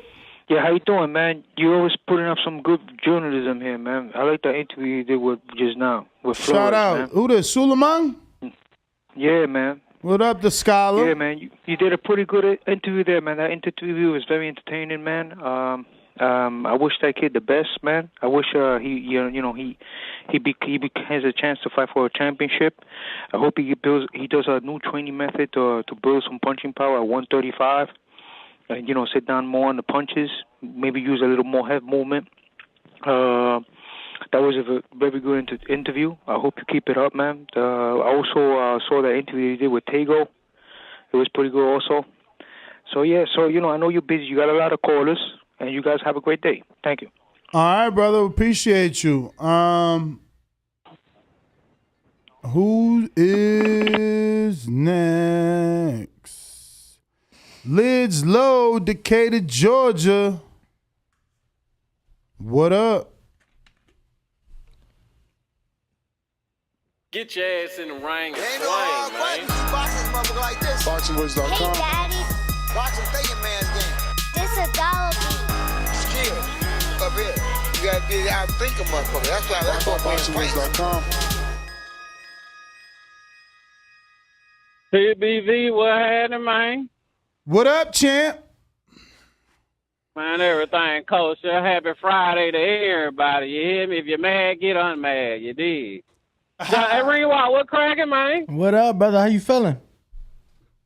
Hey, man, everything kosher, bro. You know what I'm saying? I don't just be saying that shit. I'm dead ass. Everything kosher. If you think, hey, after listening to Baby Girl the other day drinking toilet water, bro, a lot of people got to do a reality check, my nigga. For You know what I'm real. saying? Not everybody come from the gutter, shouter, dead ass. You know what I'm saying? And just because you know people don't mean your ass went through it. But, you know, I'm just spreading some sunshine, man. Hey, look at here, man. I got Triple G still. I still ain't picked between Fundura and Lubin, but I'm thinking Fundura. I'm really thinking that shit. You know what I mean? Shout out to CYP and to the caller that gon' you know, that get this sparring on. Ness, make sure you get that. I like that. You know what I'm saying? The man put out a challenge. The man accepted. They're getting the thing crack-a-lagging. Goddamn, I want to see that shit. I'm telling you right now. CYP, and I forgot Buddy name. Y'all make that happen, though, man. I know CYP about it. But shout out to everybody. Man, I ain't got much. I still don't like Ryan Garcia. So they're going to put him in the 5th round with the drunken style. You feel me? He going down. You know what I'm saying? Shout out to Church. I'm out there count, man. Y'all be easy. All right. Who we got? Who is next? Who we got? K-Box in DC. What up? And Ringwalk, always a pleasure, fellas.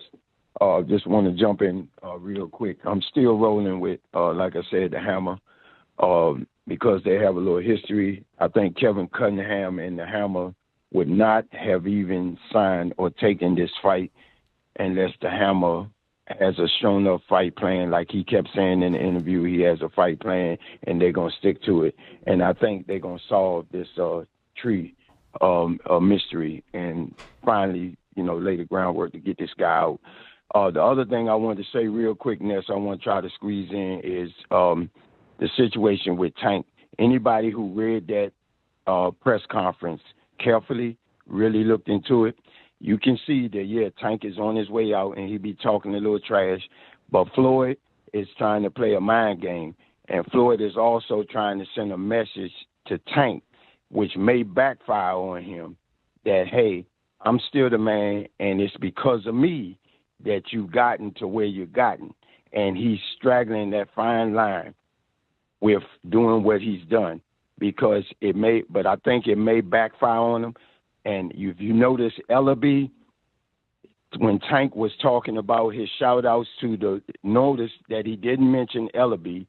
He only mentioned certain people, and the ones that he generally do his rundown on when he was solely under their banner, he left out certain names. So go back and watch that, and you'll see what's really, really going on. The casual would have never caught up on something like that. Go back and watch it and listen to Tank carefully. And he's going to try to kill Rolly.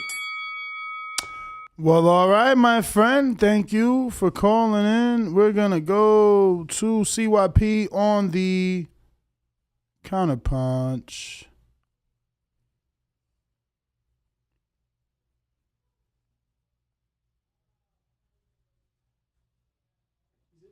CYP.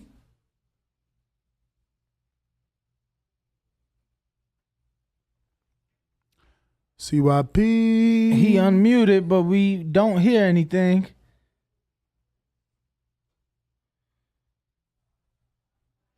Alrighty then.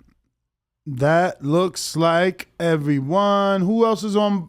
James, trying you again. Giving CYP some more time. James in. Yo, can you hear me? We do.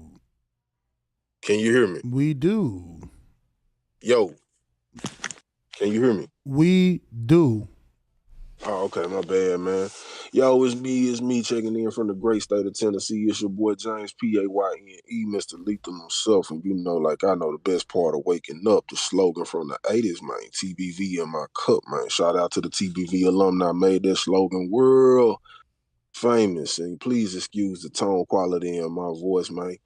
The blue-collar bully, you know what I'm saying? The king of the blue-collar workers, man, is nursing the blue-collar cold right now because it's been raining cold in Tennessee, so I'm just getting it in the hard way, fighting through it like Jordan in the flu game, man. So let's get a couple of news and notes real quick. First off, the Rolly Tank press conference. I thought that thing was litty. It was very lit. They gonna have a fight the day before my birthday. Gemini's in the building. I'm looking forward to it, man, but I hate Tank's going through that promotional struggle with the Mayweather camp, but I really can't see no other place he could call home like TMT, man, but we'll see how that pans out. Big shouts out to the Mr. Rogers of the Eurasian continent, Triple G, man, doing his best Mr. Rogers impersonation. But I'm going to change my pick from earlier in the week and ride with GGG over Murata. I think he going to handle his business in Japan. I'm picking Fundora. I'm picking Tony Harrison. I'm going to stay consistent with those. Big shouts out to the Showtime production team. Oh, my God, man. Ugas Spence, the All Access, I'm all in on it now. I thought that was a phenomenal production. I think they did an incredible job with the production of that show, and they have me double down interested into that fight now. And I got a suggestion for you guys, little interior decoration. I ain't got no interior decorating background, but just something I thought about. Maybe the engineers, the producers would be interested in pursuing this.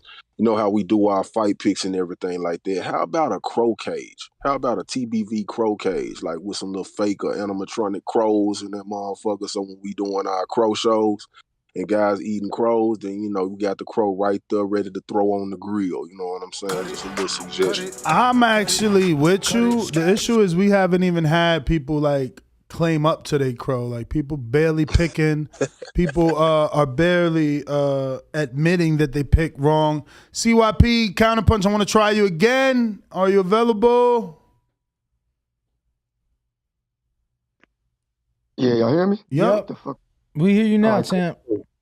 Yeah. And for the dude who called in with the Badu Jack last two fights ended by knockout. Rolly Romero has an 85% knockout rate. Sometimes, remember what I said, that boxing is the only sport where you can call in straight up lie and motherfuckers still respect you? Because that's the kind of fan base we got. Y'all just run your fucking mouth. Secondly, I'm talking aggressively because this is real. A lot of the stuff I do is for entertainment. This is real. You disrespect Wade, I'm fucking you up. Wade is my real friend. Like, I know his wife.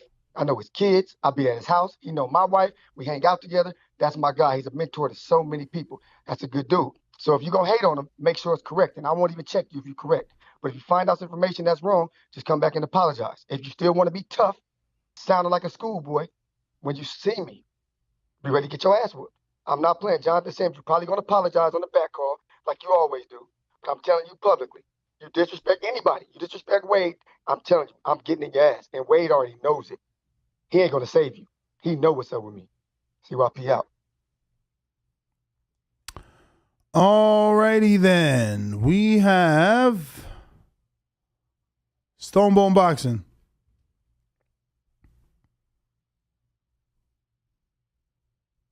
What up? What up? What up? What up? What up? What up? Yeah, man. Yeah, man. They know CYP riding for Wade, man. That ain't, and we know them two things we know for sure, man. CYP is riding for Wade, and Floyd is petty. Both of them things have been true for a long time. I do know that Wade, that's his personal friend. He be tagging him and wearing his CYP clothing line and putting it up online. So that is a good friend who will just put your merchandise up there. And I seen him do the congratulations for the engagement and all that shit. So that is his real partner. And man, listen, when is Floyd supposed to fight? Is it the same day as Tank, or was just the press conference? The press conference was the same day as Tank's real press conference. Oh my God. So is Tank petty by doing the stuff online? So was Tank being petty first by all the shit he's saying online? Like, are they both being petty? Are they both? I don't acting think like Tank was being petty. He just, he's done. He's letting people know. I ain't seen nothing petty. He kept it real, like, in terms of his situation. Like, I'm not going back. I'm blowing this joint. I ain't seen no shots that he fired. Yeah, that's what I was thinking though, because from the tweets that I saw, he was more responding to like questions and stuff like that. Yeah, I mean, it was more response tweets. So I feel like something happened behind doors that led to this coming up. I don't think it's just about the ticket sales and listen, if you tell me Tank making all this big money and he's selling out, we got Dr. J and Shaq and all these people coming to see him. Why is his guarantee only $1 million? Like, I know I'm getting back. He getting it on the back. He not happy with that. Apparently, he not happy with it. He just told Leonard, you need to get my money right. Go back and watch that interview like old boy was saying. He's like, shit, that money ain't right. I ain't doing nothing with them. And if his money was right, he wouldn't be saying that. It's like he accusing them of fucking up his ticket sales, but we thinking he's selling out. He's telling you they ain't putting him on in time, but we think he's doing great. We think that $1 million guarantee is sufficient to him. He looking at Devin Haney and them getting $3 million up front. It's not sufficient. He ain't getting. Broner must have been talking about him when he said he got $1 million and they owe him $750. So a lot of this stuff is starting to come to light. I don't think he's just displeased with Floyd. I think he's displeased with PBC. I think they got to figure out a way to give him more money up front to match his star power. Because when Devin said, I got $3 million guarantee, but then he said, I got $1 million, what he going to do? Call my lawyers and say, hey, show my back end checks? Like, these dudes like flashy jewelry and flashy cars. $1 million guarantee, that's cheap. That's less than some of the cars he drives. Cut it. You definitely make it make sense. I'll tell you that. That would be really stupid of them to fuck up his money and owe him money like Broner was insinuating. I would hope it isn't a Tank Davis. Like, why would you have your biggest draw not disgruntled? Put it that way. Big Matthew. Is that Big Matthew in the UK? Big Matthew in the UK. Hello, Ness. Hello. I'm all right.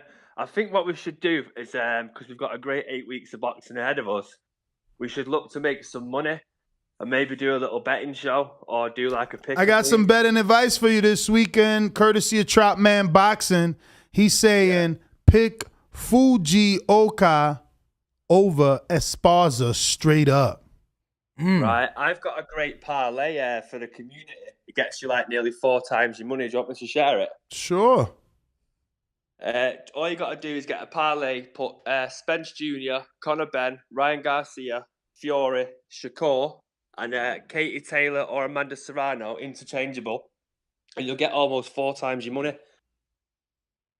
So it all depends on who you like, Serrano or Katie. That's right, yeah. And if you're feeling lucky, if you put GGG on there, you might get almost 5 times your money, 4.5 times your money. So I think that's the one to go for. Nice.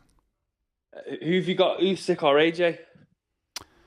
Man, I'm gonna go with AJ. It's not common to do what Fury did. Normally, the dude doesn't win the rematch. You never believed you could do it the first time, right? Neither did I, to be fair.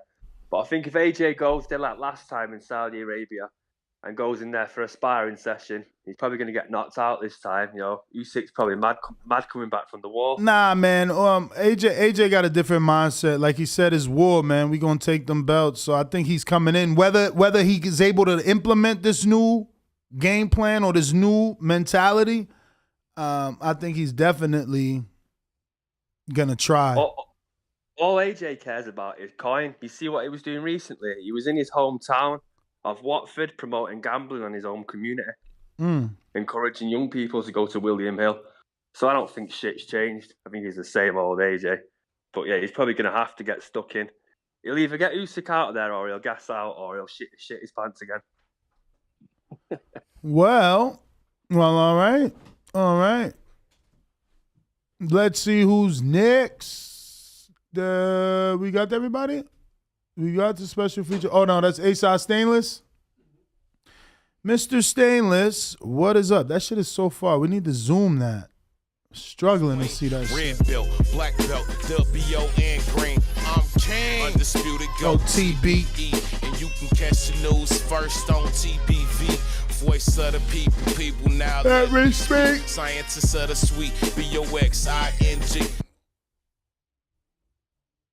Yo! Stainless, what up?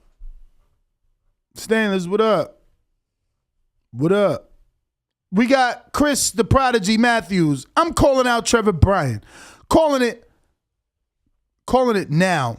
My trainer, Jeff Mayweather, and I will be ready. Just remember, I will stop him. Don't believe me, just watch. We got to go see who this guy is. Chris the Prodigy Matthews, you know him? No clue. He said he's trained by Jeff Mayweather. Jeff Mayweather just announced he's officially in the new gym, too. Okay.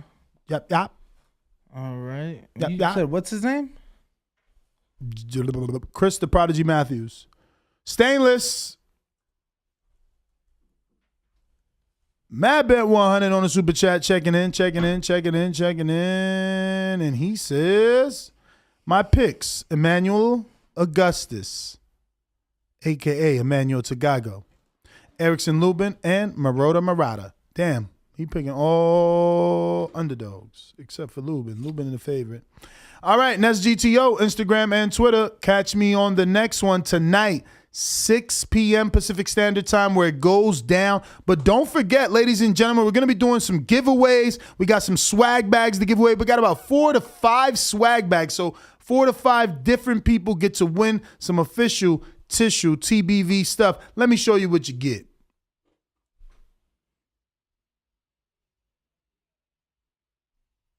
What's up, ladies and gentlemen? It's going down on Friday's live fight chat. We're going to be doing a live giveaway on our live fight chats on Friday. So we just want to show you some of the lucky merch one of you lucky viewers are going to win because it's some exclusive stuff. We got TBV swag.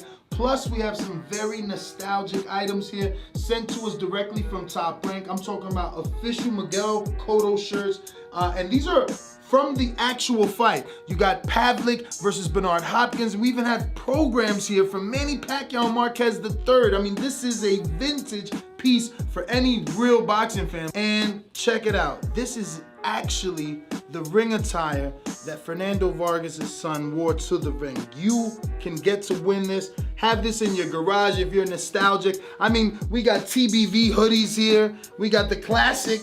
I mean, you better come on Friday. If you want to win some swag, come on Friday. But Danny still has the best piece of TBV swag we're going to be giving out. Absolutely, champ. This very glove right here will be signed by 2-time world champion Showtime Sean Porter.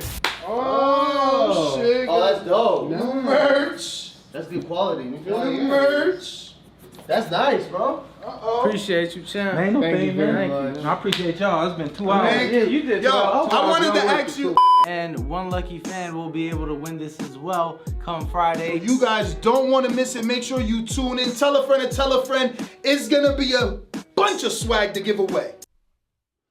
All right, so you definitely don't want to miss out on what's going down tonight. Every Friday, it's gotten better and better per show. More engagements, more chat messages, and better views. So you don't want to miss around for what's going to happen this week. And I want to remind everybody that we will be doing a separate live show after the live fights on Patreon for our Patreon-only members. Yes. It will be some overtime, baby, where we just continue this fun behind the, safety of no longer being on YouTube and worrying about what their concerns are with what we are doing. So we're taking it to Patreon where it's going to be official.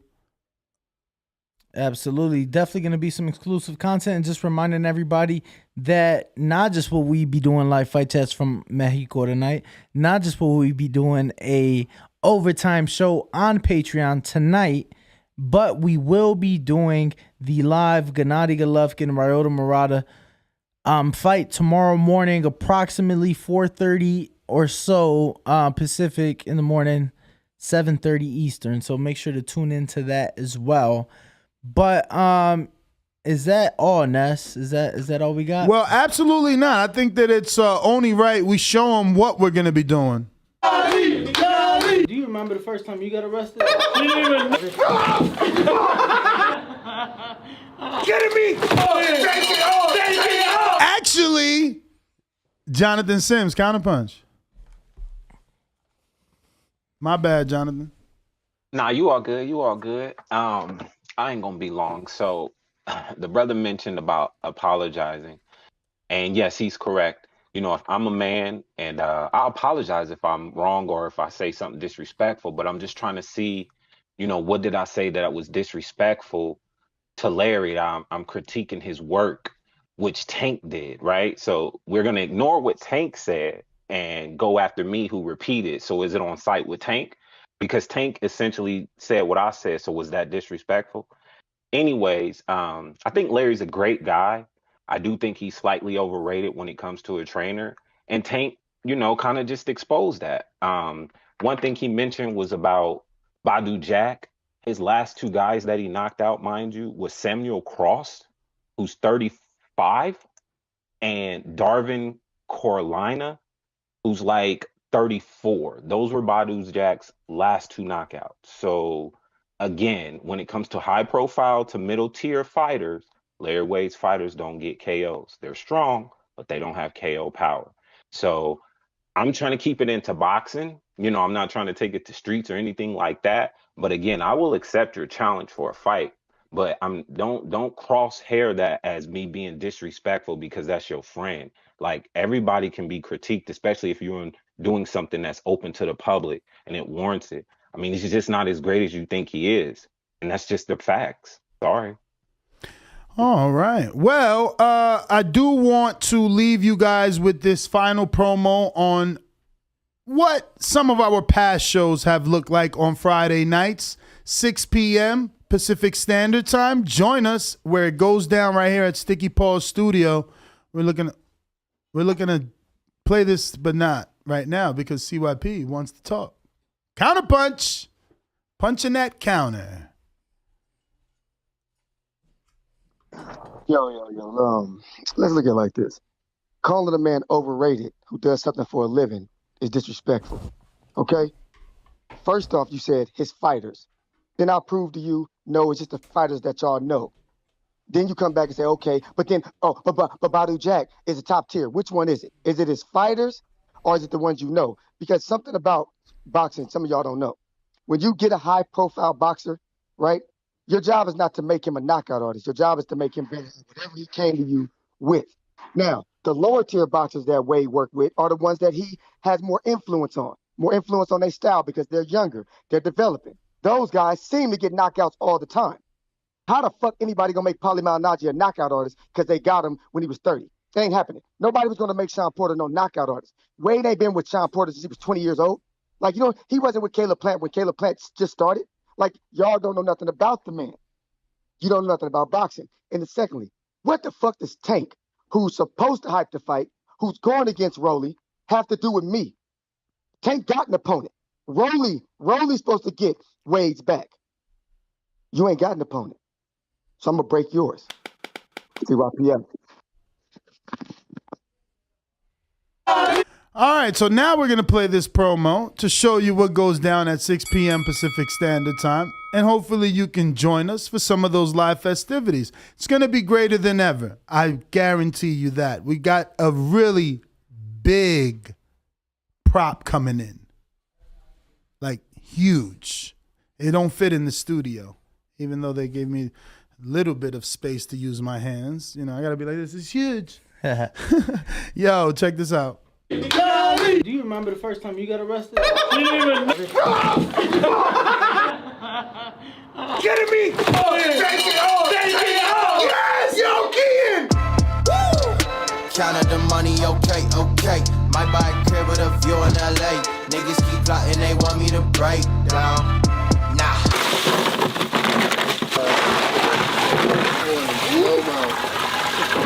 That's enough ice, by the way. What the fuck? I said, you can't have a horse cock. Whoa. No one is streaming live fights like this. Tony!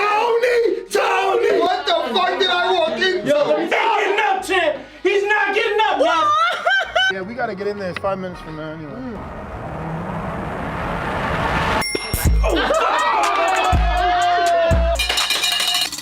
Oh, we got another $10 super chat. We got a $10 super chat. Another super chat. We got 2 super chats. 2 super chats. Spin the wheel. Yo, Taco. All right. I'm not looking. I'm not fucking looking.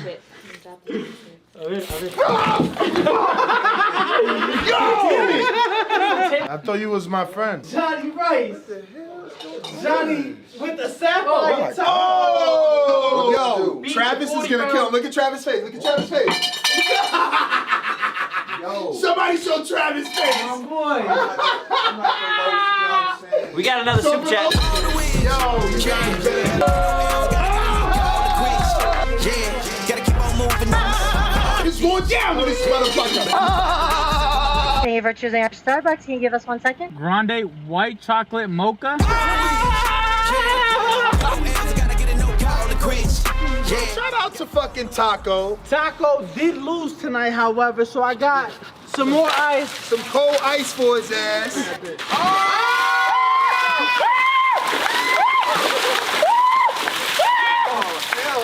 Oh my God, he's eating because it's good for your muscles. How do you feel? How do you feel? You fucking kidding me? You broke it, dude. Counted the money, okay. Might buy a crib with a view in LA. Niggas keep plotting, they want me to break down.